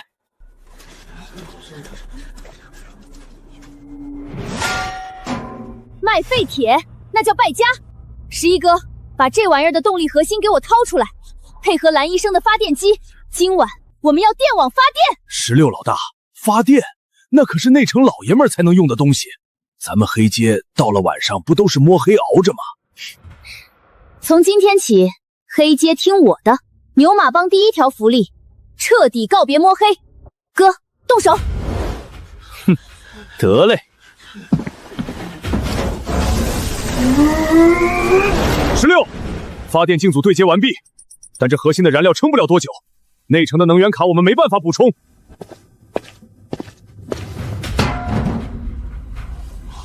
谁说要他们的能源卡？看到这桶没有？勇猛鸭新鲜干粉加上变异星光草捣碎的汁液，这就是我们的药膳萃取燃料。鸟粪加杂草，这能发电？试试不就知道了。兄弟们，把燃料倒进去。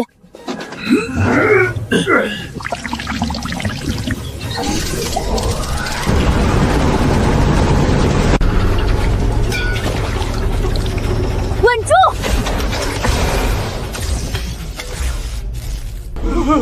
哭什么？以后天黑不用怕了，跟着我016，有灯照着，谁也别想把我们按在黑暗里。看见没？我妹妹牛逼不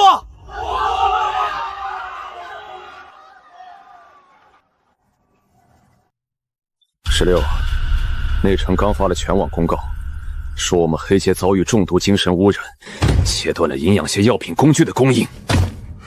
营养蟹库存顶多撑3天。16老大，咱们怎么办？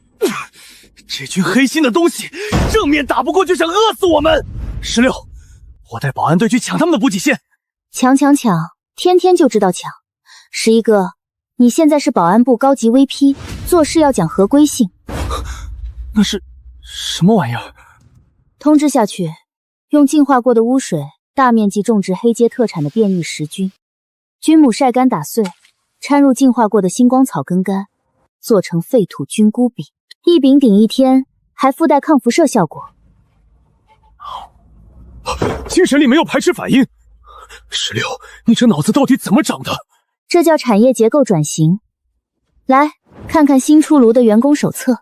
底薪30新币，计件工资5险1金，防辐射药膏和金银花拉茶。016，我是李氏财阀高级 HR 总监，董事长让我通知你，你们的封锁才刚刚开始。认清你的阶级底层流民，我现在给你一个过来当面谈判认罪的机会。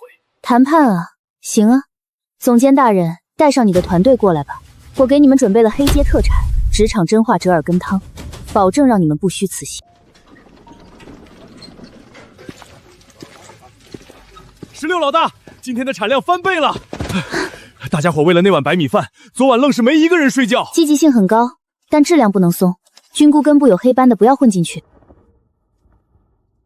放心，我都盯着呢。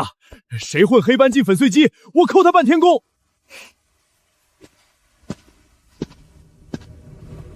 第一批成品，经过污水净化线处理后，抗辐射效果比预期的好。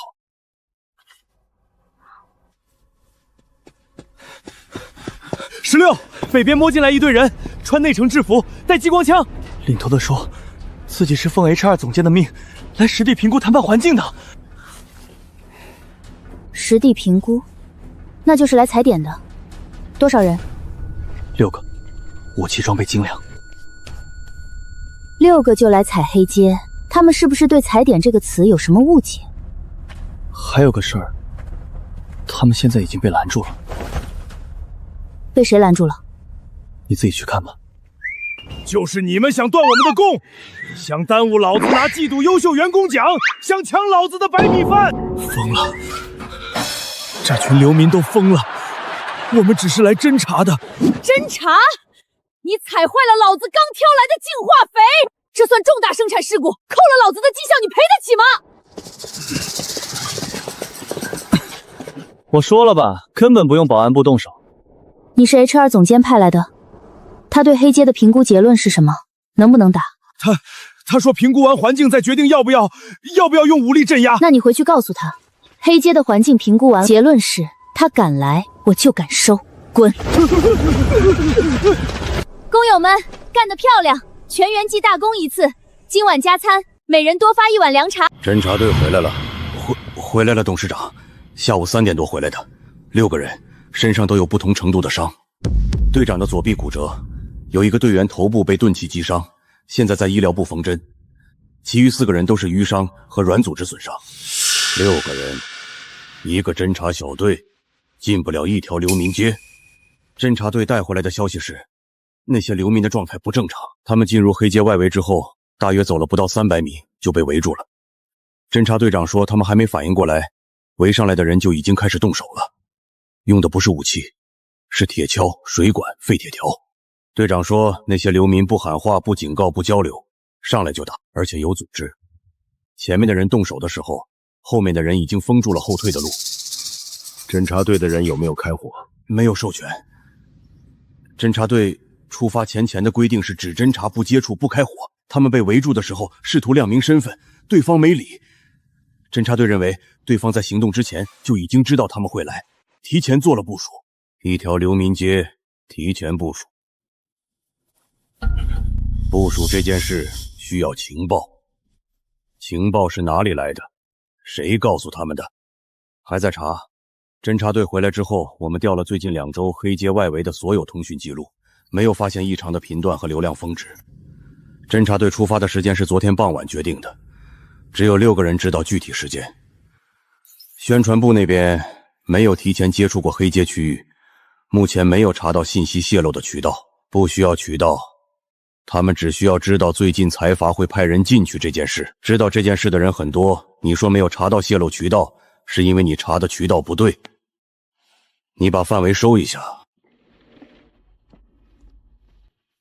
只查前天下午到昨天中午之间，谁在系统里调过黑街外围的地形图、人口分布和治安记录？是，我马上去调。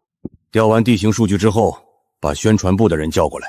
宣传部那边具体什么方向？舆论净化方案，不用等什么正式流程。明天天亮之前，我要看到3条同时铺开的线。明白了。侦察队的人去医疗部处理完伤之后，让他们写一份详细报告，手写，交到行政部存档，你亲自去收。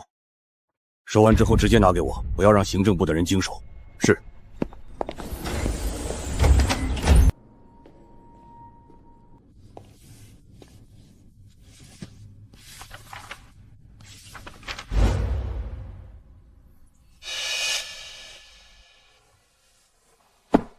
这本书是你借过的，你怎么知道？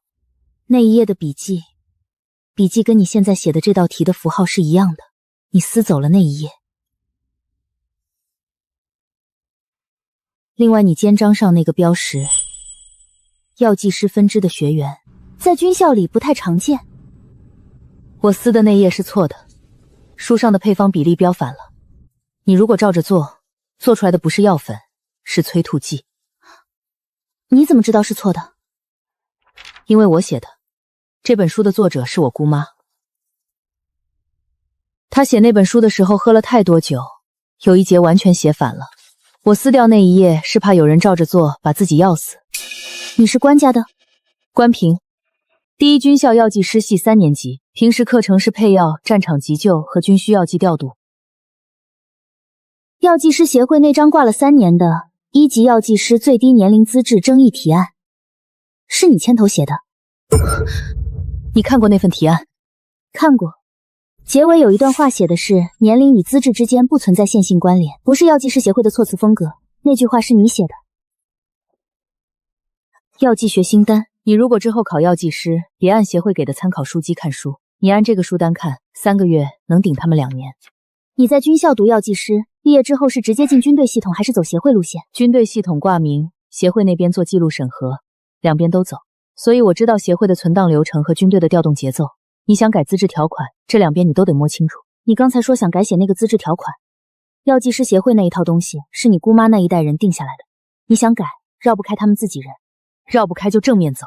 他们的规则里，1级药剂师考试通过的每一条成绩都要在协会存档，成绩单一式3份，1份留协会，1份给考试人，1份给推荐人。我姑妈在协会挂了7年的推荐资质，她愿意填推荐人的名字。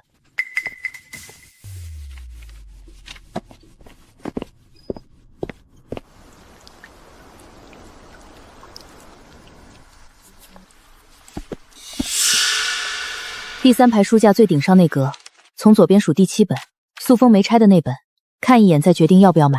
关。那本书放了6年没人碰过，塑封都没拆，你确定要？要。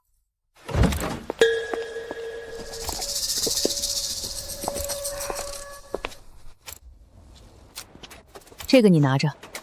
李振邦那边的人想查你的记录，只查得到你在垃圾星出生没有正经学历的记录。这张纸不在任何系统里，只有这一张，你收好。军校那边你怎么办？你一个在读的药剂师系学生，如果被查到跟黑街的人有接触，记录上会留档。军校的药剂师系有2条规矩，第一条是药剂师的职责是救人，第2条是救人的优先级高于程序的优先级。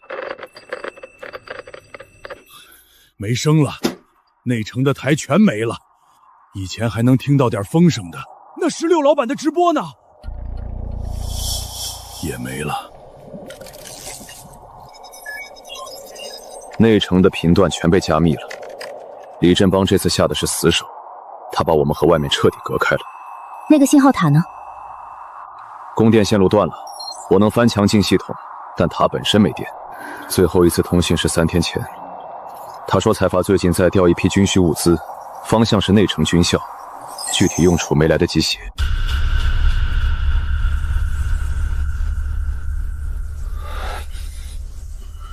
16，蓝衣神之状态能行吗？我看他脸都憋绿了。频段对不上，李振邦换了加密层，能破吗？给我2分钟。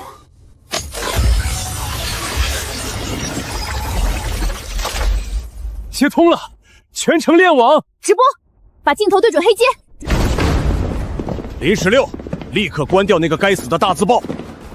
你知不知道你这是触犯了联邦信息安全法？认清你的阶级，李董一句话就能把你们彻底抹杀。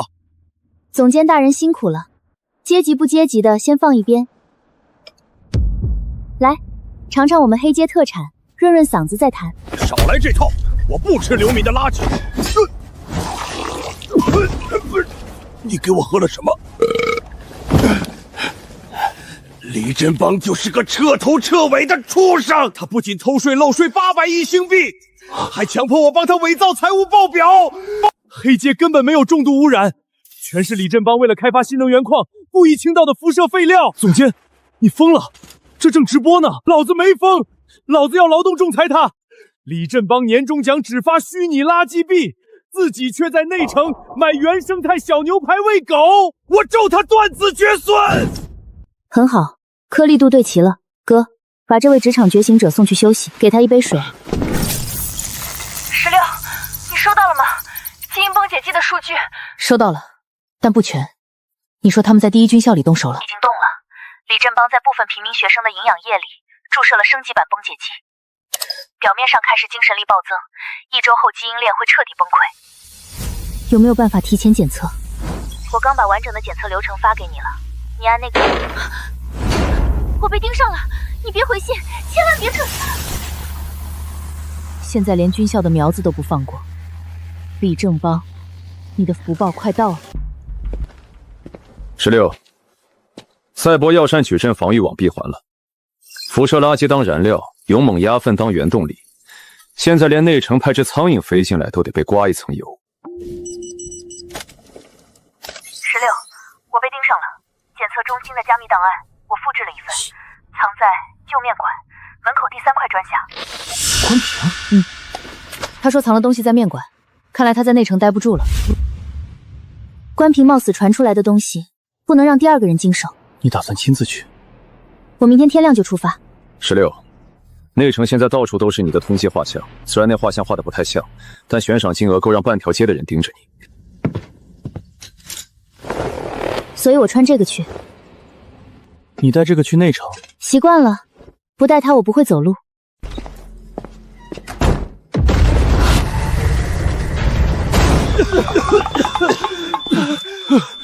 老大，是老蓝先卷的，他为了拿这季度的优秀员工白米饭，私自给谷方机加了3倍的勇猛鸭粪。你放屁！是你先为了超产，把变异星光草药渣直接塞进核心舱的，我这叫对齐考核指标。对齐指标？你们2个高管把老娘的资产给对齐成废铁了，3个月年终奖全扣，防辐射5险1金，降到。我可是你亲哥，我不能没有白米饭啊！扣我3个月，不如现在就把我当辐射燃料烧了。都过来看。名单上53个人，全是第1军校今年新入学的贫民区学生，注射时间从2周前开始，每隔3天一批。那现在死了几个？数据上没写死亡人数，但备注栏里有3个名字后面标了红圈。旁边写的是精神力暴增后失去意识，送回原籍休养。回原籍休养，那就是没活着到家。还有一个事儿，今天下午李氏财阀向专利局提交了一份专利申请，你猜是什么？什么？勇猛鸭熏肉工艺。这群王八蛋，那鸟屎是咱们一铲子一铲子挖回来的，他们连屎都要抢。妹妹，咱下一步怎么走？下一步，把店开进去。16，专利局那边出了新动静。专利局收到了第一军校后勤处发来的正式质询函，内容是质问专利局为什么在已有公开技术的情况下，允许李氏财务提交重复性专利申请。函件末尾的署名是第一军校后勤处长。第一军校，他们怎么会掺和进来？上次喝汤那个军校生，还有他同宿舍那个人。你是说那碗精神力安抚汤？他们回去之后，后勤处可能已经拿到了一部分数据。军校不缺钱，但缺能治精神力暴动的药。他们看到财阀在抢我们的专利，比我们还急。16，专利局的最终回复下来了，正式驳回财阀的抢中申请。是关平的频道，他之前失联了这么久。他们已经在军校里动手了。不只是动手，这是完整的时间表。第一批注射是2周前开始的，53个人，名单上一共53个人，全是今年新入学的贫民区学生。你干什么去？我去内城，开店的事不能等了。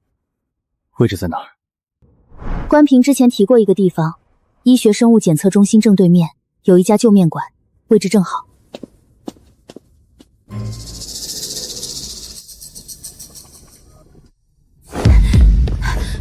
16，你疯了！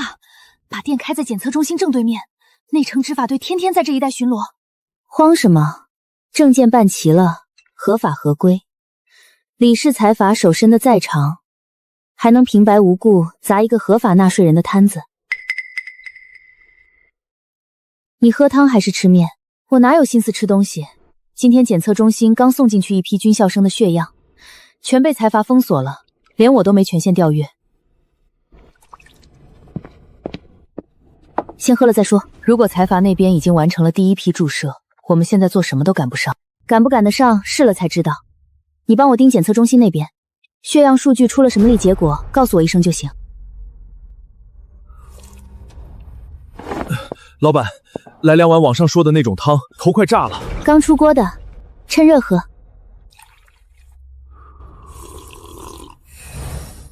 我操，你没事了？不疼了？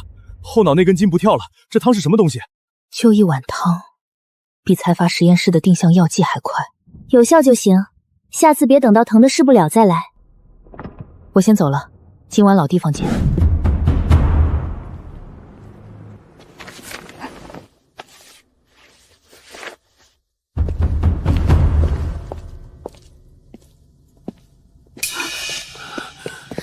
你怎么了？没事，谢谢你了，小姑娘。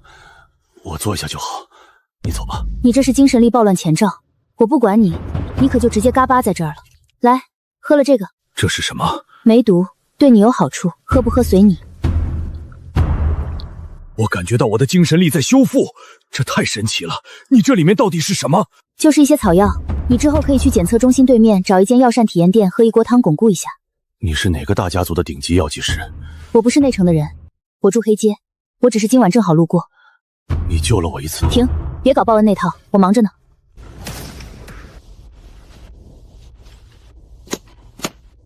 稳了，路上别急，汤洒了算你的，不算我的。11哥放心，洒不了。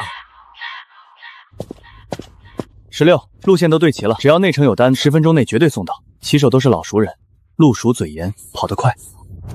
路上遇到财阀的人，别硬拼。车可以不要，人得回来。老板放心，咱是送饭的，不是打架的。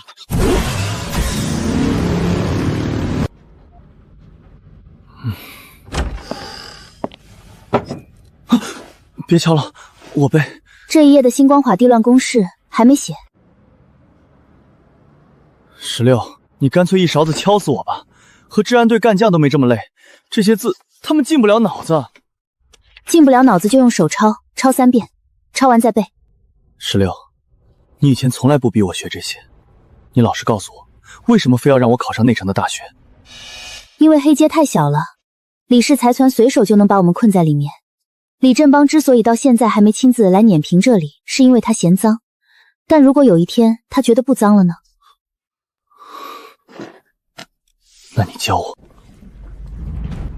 不要脸，太不要脸了！16，内城药剂师协会刚刚发了全网通告，取消了你和11的考试资格。凭什么？我连着熬了半个月，公式背的都能吐出来，说取消就取消。裁方向协会施压，我们流失药膳没有经过临床检测，属于非法行医和违禁品研发。慌什么？他们越是急着取消，就说明他们害怕。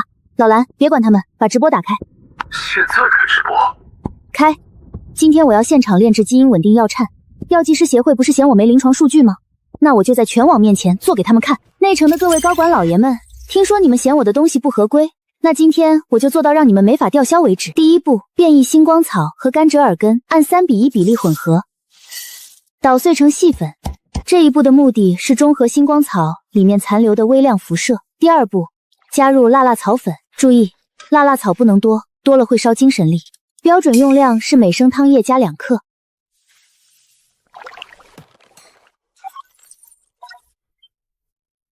第三步，最后的收尾，诅咒扶松生根切片。这一步必须在关火前30秒完成，早1秒晚1秒，效果都会打折。这就是今天要配的基因稳定药膳，配方和步骤都公开了，谁都能做，但效果怎么样，我不说，让喝了的人自己说。他在直播里的配方步骤我看了，跟之前我喝的药汤里面的成分差不多。那校长，你去送面锦旗，我不方便直接出面。校长，这个丫头救过我的命，我顺带帮她长点声望，然后你再去敲打其他机构协会。她这个人，我第一军校照了。是。考试资格恢复了。药剂师协会连发3封道歉信，措辞一次比一次客气。第一封说是系统羞辱错误，第二封说是审核流程存在如漏，第3封问能不能采购一批你们的药膳用于官方评审。采购？他们白天不是刚说我们是违禁品吗？上午发通告，下午就采购，翻脸比翻书还快。那是白天，白天他们要维护协会的权威，晚上要维护协会的业绩。再不采购新货，下季度的报表不好看。所以道歉信写的不是我们错了，写的是市场确实需要你们，差别不大，但他们自己觉得体面一些。校长送来锦旗之后，军校有没有后续动作？军校后勤处今天下午发了一份意向函，内容是希望与黑街药膳体验店建立长期定点供应合作关系，措辞相当正规，盖了公章，落款是后勤处副主任，没有提锦旗的事，也没有提考试的事，就是一份供货合同意向书。合同意向书是发给谁的？发给药膳体验店还是林16本人？发给药膳体验店，收件人写的是负责人手。那我考药剂师资格证的事呢？军校那边没有直接通知，但药剂师协会在承认我的考资时，在他们的官方记录里标注了一条附注，说该考生由内城第一军校附属机构推荐，附注是系统自动生成，不是手动填的。他们想通过这个方式确认推荐关系的合法性。至于电报，目前没。16，那书说什么了？他说让我也去考。你之前不是说只要11考进去就行吗？你给他做资料整理和配方支持，他自己去考。不过说来也神奇，没想到16觉醒精神力后的异能是一本书。刚开始觉得这东西翻来覆去就是自动显示信息，现在越用越觉得他像是记了什么。之前是之前军校校长不来送锦旗，全网不知道药膳的效果，考试资格还被卡着。李振邦以为只要封锁黑街，卡住考试资格，就能把我们摁在原地。但现在不一样了，所以接下来运校内部的年度推荐名额里会多出一个名字，这个名额会送到我手里。如果我不去考，名额就会落到其他人头上。林11考进去，军校多一个学生，我也考进去，李振模那边就会多一个变量。那你想怎么做？考，不仅要考，还要考第一。他们拼了命想关在门外的，就是他们不想让进来的人。如果他们不想让进来的是我，那我就在他们的考场上排第1名。排名出来之后，他们自己决定怎么处理，是承认第1名的成绩，还是改规则重考。无论怎么选，他们都要公开操作。你打算什么时候报名？明天。药剂师协会的报名系统开放到后天截止，明天填完表格，后天上交。那报名资料里推荐人那一栏，你准备填谁？第一学校的校长，他现在算教育机构负责人，并且他刚送了锦旗，能证明他确实认识我。另一个推荐人我还在想，明天填系统之前决定。16、11，快过来看这个！外太空有异常能量信号，频率不对，不是通讯，也不是交通信号，是军用级别的定向能量发射前的预兆信号。什么信号？财阀又来仲裁了？之前他们把仲裁文件发给协会，现在改发能量信号了？不是仲裁，是轨道后的能量预兆信号，发射前的锁定信号。坐标已经锁定了黑街广场中央位置，误差范围不超过50米。我确认了3遍，从信号模式频率波段的重复周期到锁定参数的编码方式，都跟军级轨道炮的预兆信号一致。没有误差。锁定时间是多少？24小时后，发射窗口从锁定信号发出时开始计算，到发射指令触发之间的时长是24小时。口径是军级标准，单发能量等量能把整个广场刮掉3层地皮。什么？覆盖范围超出广场边缘约200米。信号发射源来自内城轨道防御平台，距离黑街上空约6000公里。锁定信号发出之后有没有取消机制？还是说一旦发出就无法撤回？锁定信号本身可以在24小时内随时撤销，撤销指令需要通过轨道防御平台的指挥台发出加密确认信号，但撤销信号需要2个授权码同时生效，一个是轨道防御平台的指挥台，一个是初始发射指令签署人。那签署人是谁？锁定信号的底部有没有授权签名？签名是理事财阀董事会的数字化章印，签署时间与锁定信号的发出时间是同1分钟，也就是说，李振邦写的。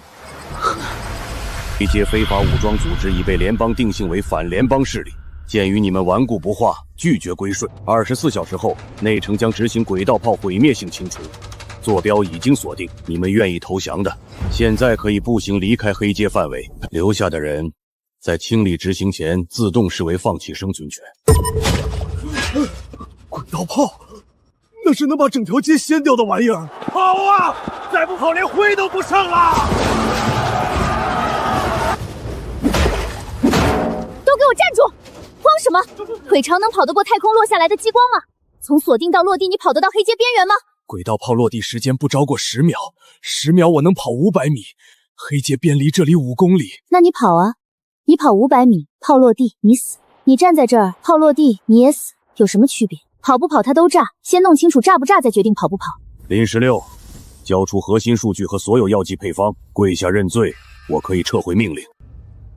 切，李振邦，你少跟我玩这套空手套白狼。我交配方，你撤命令，撤完再发一道命令，谁拦得住你？你拿话来换我的货，你的话值几个钱？你的配方不值钱，那你留着，黑街被炸平之后，配方跟着一起熔掉。炸平黑街，你损失更大。黑街的药剂产能占内城周边辐射病用药总量的40%，你内城的药价涨多少？你算过没有？你董事会那帮人不会让你炸。董事会已经通过了决议，你是在拖延时间。你把黑街炸了，内城药价翻3倍，你财阀的药厂产能不够填缺口，到时候患者上街，你的股票跌多少？你董事会算过这笔账吗？你一个流民跟我说股票？我说的是你的钱袋子。你不在乎人命，你在乎股价。16，轨道炮的能量信号数据我已经整理完了，锁定时间、坐标、授权签名都有。老蓝，把刚才截获的轨道炮能量信号数据原封不动给我发到全星际主频段。李振邦不是想让我跪吗？我让他先给全星际跪一个。发完了，全网同步，3个主频段都在转发了。你发了什么？你刚才那段全新广播之外的东西，轨道炮的瞄准数据、锁定坐标、授权签名的记录，全星际都在看。你猜，他们看到轨道炮瞄准的是贫民区的时候，会喊你董事长，还是喊你屠夫？那个授权签名不在公开渠道可查范围内，不需要查。你猜到时候还有多少人愿意听你说话？你在威胁我？我在转播，你发全书广播的时候，你也在威胁我。我现在只是让更多人听你威胁。轨道炮的锁定数据在公众频道上停留时间越长，对你越不利。你自己决定继续炸还是撤回命令。你还有23小时50分钟，自己算。转发量已经突破2000万了，听见没有？2000万人在看你的脸。你继续站在这里跟我耗，还是回去开会？你选一个。你刚才说他撤走的信号是什么？信号切断时间是晚上10点40分，不是信号中断，是他手动关闭的。切断之前有一组内部通讯信号从同一个频道发出来，内容被加密了，但目标地址指向内城行政厅。行政厅？他打完轨道炮威胁之后发消息给行政厅，说明他内部也在走流程。行政厅对他也有限制，不然他不需要通知他们。你把这组通讯记录也存下来，下次他再来的时候放给全星系听。光发数据有用吗？那炮还在天上充着能呢。S 级生物机甲，内城最强的地面王牌。最后通牒：24小时内不投降，轨道炮与机甲部队将同时执行清除。先从老子身上踩过去！不行，他的能量护盾毒数太高，我们现有的武器破不了防。哥，别冲动。那我们怎么办？等着被打？谁说要等了？老蓝，11哥，带上所有人，我有新活要干。做大铁锅，做大点儿，让内城的人隔着老远看见。今天老娘要办牛马帮第一分部成立以来最大的一场席，把你们能找到的所有废铁、装甲壳壳子、飞艇残骸全部给我搬过来。16老大，咱们要拼武器跟他们干吗？拼什么武器？做大铁锅。往左挪10公分，受热面必须均匀，不然扛不住高浓度药山池的沸点。行了，行了。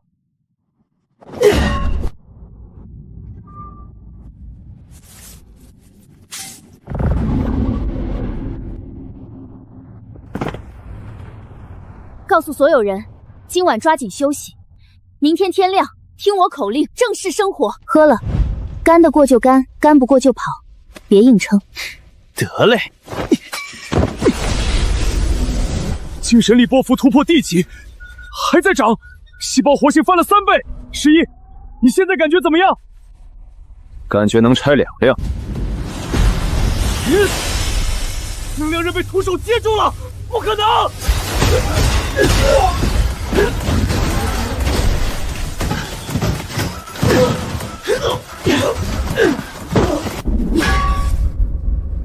回去告诉李振邦，牛马帮加班费双倍，问问他给不给得起。16，能量读数正常，铁锅没裂。那就继续熬。16，地面机甲退了，但天上的炮还在充能，倒计时显示还有11个小时，还有时间。我带人摸进内城，去端了他们的控制室。来不及，从黑街到内城核心区来回至少6个小时。那怎么办？轨道炮锁定的是整个黑街的坐标，铁锅防不住从天上下来的东西。基地里剩下的药材还有多少？变异星光草、折2期、诅咒芙蓉根基，加起来还有10几吨，本来是留着下个季度用的。全都用上，装车，运到火山口去。10几吨药材运到火山口，你要干什么？熬汤，熬一波够整颗星球喝的大锅汤。拦截！不准靠地原地卸车，人员下车接受检查。车队继续往前开，这里我来挡。你一个人怎么挡10辆装甲车？他们有激光枪，你手里就一根铁棍子。你开你的车，别管我怎么挡。财阀把面的秘密。他们要是能打中我，我早就躺在地上。往前开，别停！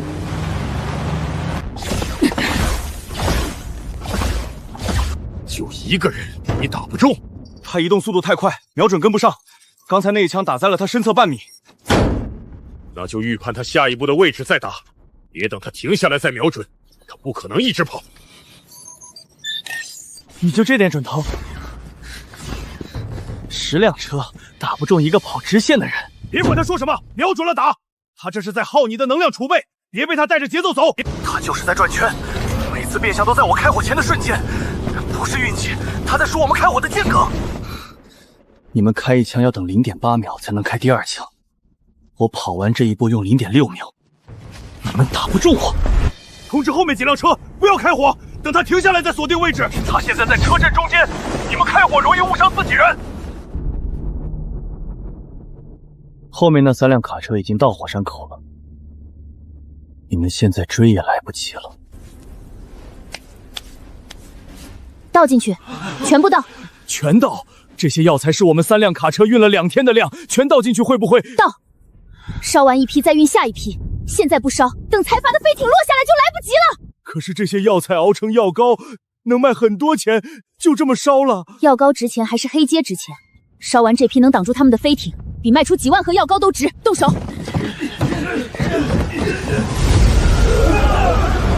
！16，第一批已经烧完了，蒸汽室扩散了，风速够，扩散方向稳定，正在朝黑街上空移动。你那边继续倒，不要停。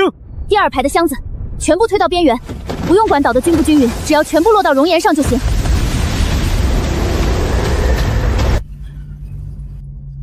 16，第一艘飞艇的能量信号开始降了。10分钟之后，如果蒸汽浓度达到他们发动机的吸入零值，核心动力舱会直接停机。转速降到多少了？有没有超过50%？第一艘降到63%了，还在继续降。第二艘刚进入蒸汽层边缘，还没开始降。如果他们2艘同时进入高浓度区域，停下会比我们预想的更快。盯紧第二艘的度数，它一降就告诉我，不用等降到50%，只要开始降就通知我。第一艘降到42%了，第二艘也开始降了，刚才在97%，现在89%了，降速在加快。继续报，每降10%报一次。第二艘70%有，68%、54%，第三艘也进覆盖区了，动力舱降的比前2艘还快，信号变动明显。3艘都在降。对，第二批飞艇刚才也进入了覆盖区，一共4艘。现在7艘飞艇里，6艘动力在下降，剩下1艘还没进入高浓度区。等第7艘进了覆盖区再告诉我。如果那艘没进，或者绕行，也要告诉我。第7艘进入覆盖区了，动力舱正在降频，降速比前几艘慢一些，但确实在降。16、7艘全进了，全在降。降到多少了？第7艘还在80%以上。前6艘最低的已经降到18%了，基本等于停机状态。他们现在没有推进能力了，1艘都没剩，全灭了，1艘都没剩，空中现在是死城。李振邦，你往黑阶地下埋了15年辐射废料，你把军校生当实验体，你用轨道炮瞄准平民区，现在你还有什么好说的？15年，林16，你对时间的概念太随意了。废料堆放不是我的决定，是财阀上一任决策层批准的。你看到的坐标记录了操作人员和日期，但作人员签字时没有向我汇报过。我接手的时候，这些记录已经存在于内部档案系统里，我没有主动销毁，也没有继续填埋。你把一个历史存档当作现任的罪证，这在国际法里的举证标准上不成立。不成立？那你在军校生项目上的签字也是上一任留下来的，还是说也是档案系统的自动记录？军校生项目的申请表格是由军方某分支部门提交的，财阀只是提供了资金和设备使用权限，签字确认的是资金拨发流程，不是实验方案本身。实验方案的伦理审查由该军方部门自行完成，财阀没有参与评估环节。那轨道炮呢？轨道炮的能量鲜明匹配记录也是军方部门提交的，财阀没有参与瞄准方向的决策。轨道炮瞄准系统由内城安全委员会备案管理，财阀拥有使用权，但最终锁定目标的权限由安全委员会确认。内城安全委员会的3名成员中，有2名是财阀股东。你的下属担任委员会副主席，在锁定目标之前没有提交坐标参数给安全委员会的其他成员进行复核，你管这叫由安全委员会确认？你不说话没关系，全星际都在看，你埋的东西全翻出来了。林16女士，太空轨道炮的锁定已由我方强制解除。监控记录显示，锁定信号持续时间为3小时17分钟，期间没有实际发射指令记录。轨道炮本身已切换至联邦军事系统直控状态。李氏财阀董事长李振邦涉嫌违反星际人道主义罪等36项重罪，已正式逮捕。逮捕由联邦最高法院军事审判庭签署。逮捕了，人现在在哪儿？是已经在押解途中了，还是还在内城的办公大楼里等着走交接手续？已经进入押解程序，目前正在将当事人从内城拘留中心传送至联邦第3司法兴狱。移送流程预计持续24个标准小时。你这边不需要进入内城配合调查，只需做一份案件陈述。陈述做完以后，联邦将重新评估黑街的行政区划地位和物资供应保障方案。陈述可以做，但陈述需要的材料，我要先把黑街这边的物资库存核对完，才能整理出来。明天做。文件收到了，联邦档案局发的，标题是关于黑街区域行政地位与物资供应保障的重置方案。他们问你要不要参加重评听证会，时间定在14天后，在内城行政大厅开。听证会去不去，等明天整理完物资再看。你先把这封文件的附件保存一份，转到作坊的通讯终端上。保存了。附件内容主要是物资供应恢复的初步计划，营养液渠道开放，7条运输路线，把黑街矿区、灰区重新连起来。但有个地方有点问题，他们把营养液的配额定了每日限供，上限设得不高，大概是内城居民标准配额的60%左右。正常，听证会之前，他们会先派人来黑街实地核查一遍人口和物资消耗数据。核查结果出来之后，配额数字可能会调整。你去通知一下刘明甲那边，让他把最近3个月黑街的人口变动记录整理成表格，不用签字，交到你手上就行。16，联邦批文下来了，撤销黑街流民定性，设立为药膳自治试点区，牛马帮获得合法居民组织认证。试点区，认证下来就行了。还有一个补充条款，第一军校后勤处申请定期采购黑街生产的药剂，采购量写的是按季度议价。按季度议价，那就是他们要长期买，不是一次性的。那就卖，反正锅还在，药材还在。16，内城的医学生物检测中心已经被联邦全面查封了，这几天都在进行技术重组。之前被李振邦迫害的学生也得到了最好的治疗。知道了，这次多谢你了，关药剂师。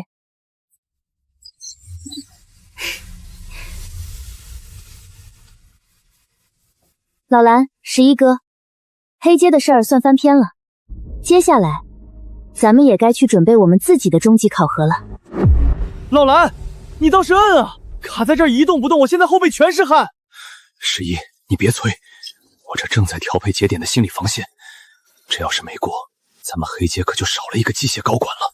哥，你别晃了。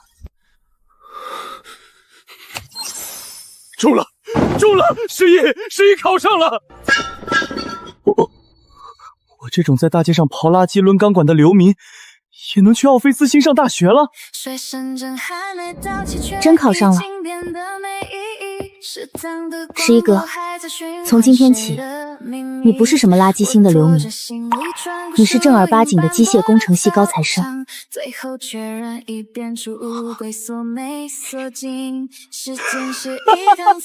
老子去给那帮内城的小白脸当同学去！行了，把汤干了，走，今晚全街摆宴，请你吃顿好的。11哥，哦不，11高管，以后去了奥菲斯星，可别忘了咱们黑街的兄弟啊！忘不了，老子去内城学了造飞艇，回来给咱们黑街一人发一架，来，干了这盆汤！怎么不跟着过去热闹热闹？11今晚高兴的都快把装甲车砸了。不了，看他们吃得饱，我就算完成这阶段的任务。老蓝，等11哥出发去学校的时候，我也快走了。猜到，你这种人，黑街这块垃圾地迟早是留不住的。我走了牛马帮第1分部，还有这几万号打工人的铁饭碗，你得给我看紧了。要是被新来的财阀给优化了，我回来扒了你的皮。放心吧，老板，黑街我给你死死守着。16，内城药剂师协会那边，关平已经帮你把1级药剂师的考试报名表递上去了。不过，你真不让第一全校的校长帮你写封推荐信？有他那张老脸担保，你连这125本参考书都不用看，直接就能进面试。算了吧，走侯门拿到的证，内城那帮用鼻孔看人的药剂师能服气？他们最喜欢拿学历和规矩卡人，那我就在他们的脸打烂。行，那你慢慢啃，我去外头看着那帮小子熬汤。第3锅的辣辣草放早了，得盯着他们改过来。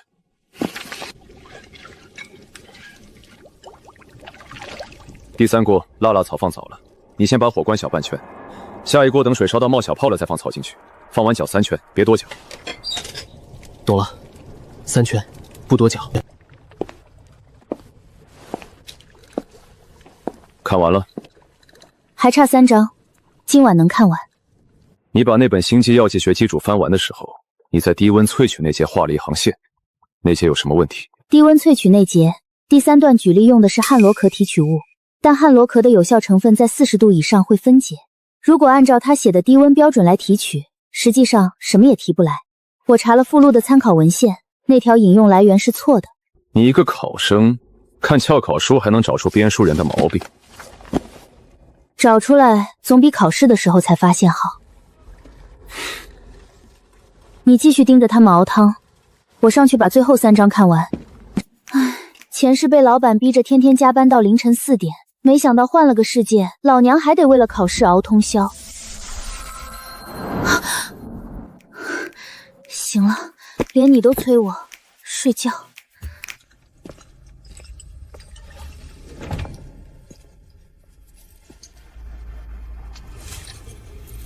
考试期间，禁止携带无关物品。行，您帮我收着。待会儿实操的时候，要是搅拌棒不好用，记得还我。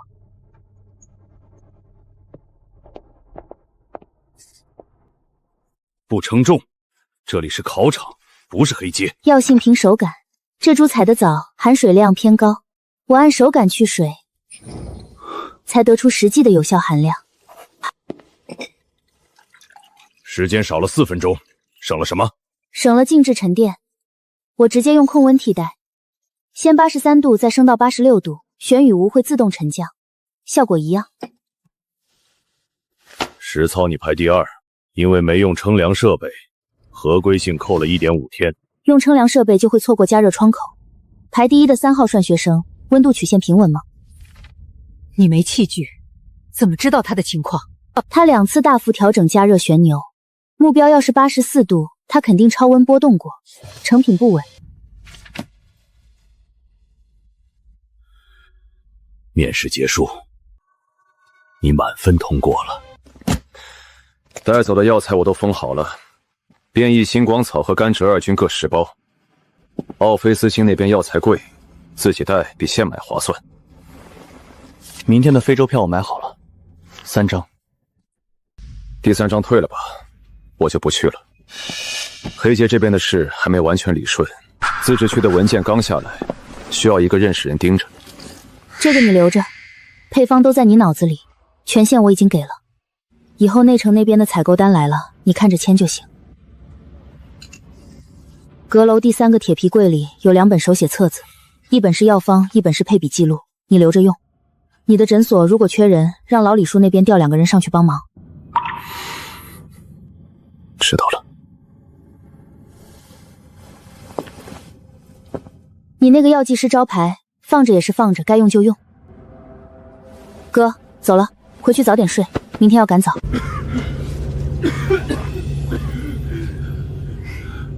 16老板，那边的非洲要是做不惯，黑街随时等你们回来，作坊的位置还给你们留着。汤记得每天熬，药渣别倒，晾干了收起来，晒够3个日头还能做第2批。你们有事找老李叔，我走之后作坊交给他管，他怎么配药，怎么分装，怎么做账都清楚。11哥，去了那边要是受了欺负，随时发消息，咱们全街几万人坐飞艇过去给你们撑腰。还回来吗？回，等我学完。回去吧，好好熬汤，等我学成回来，给你们造大飞船。你那飞船得带厕所的，不然谁坐呀？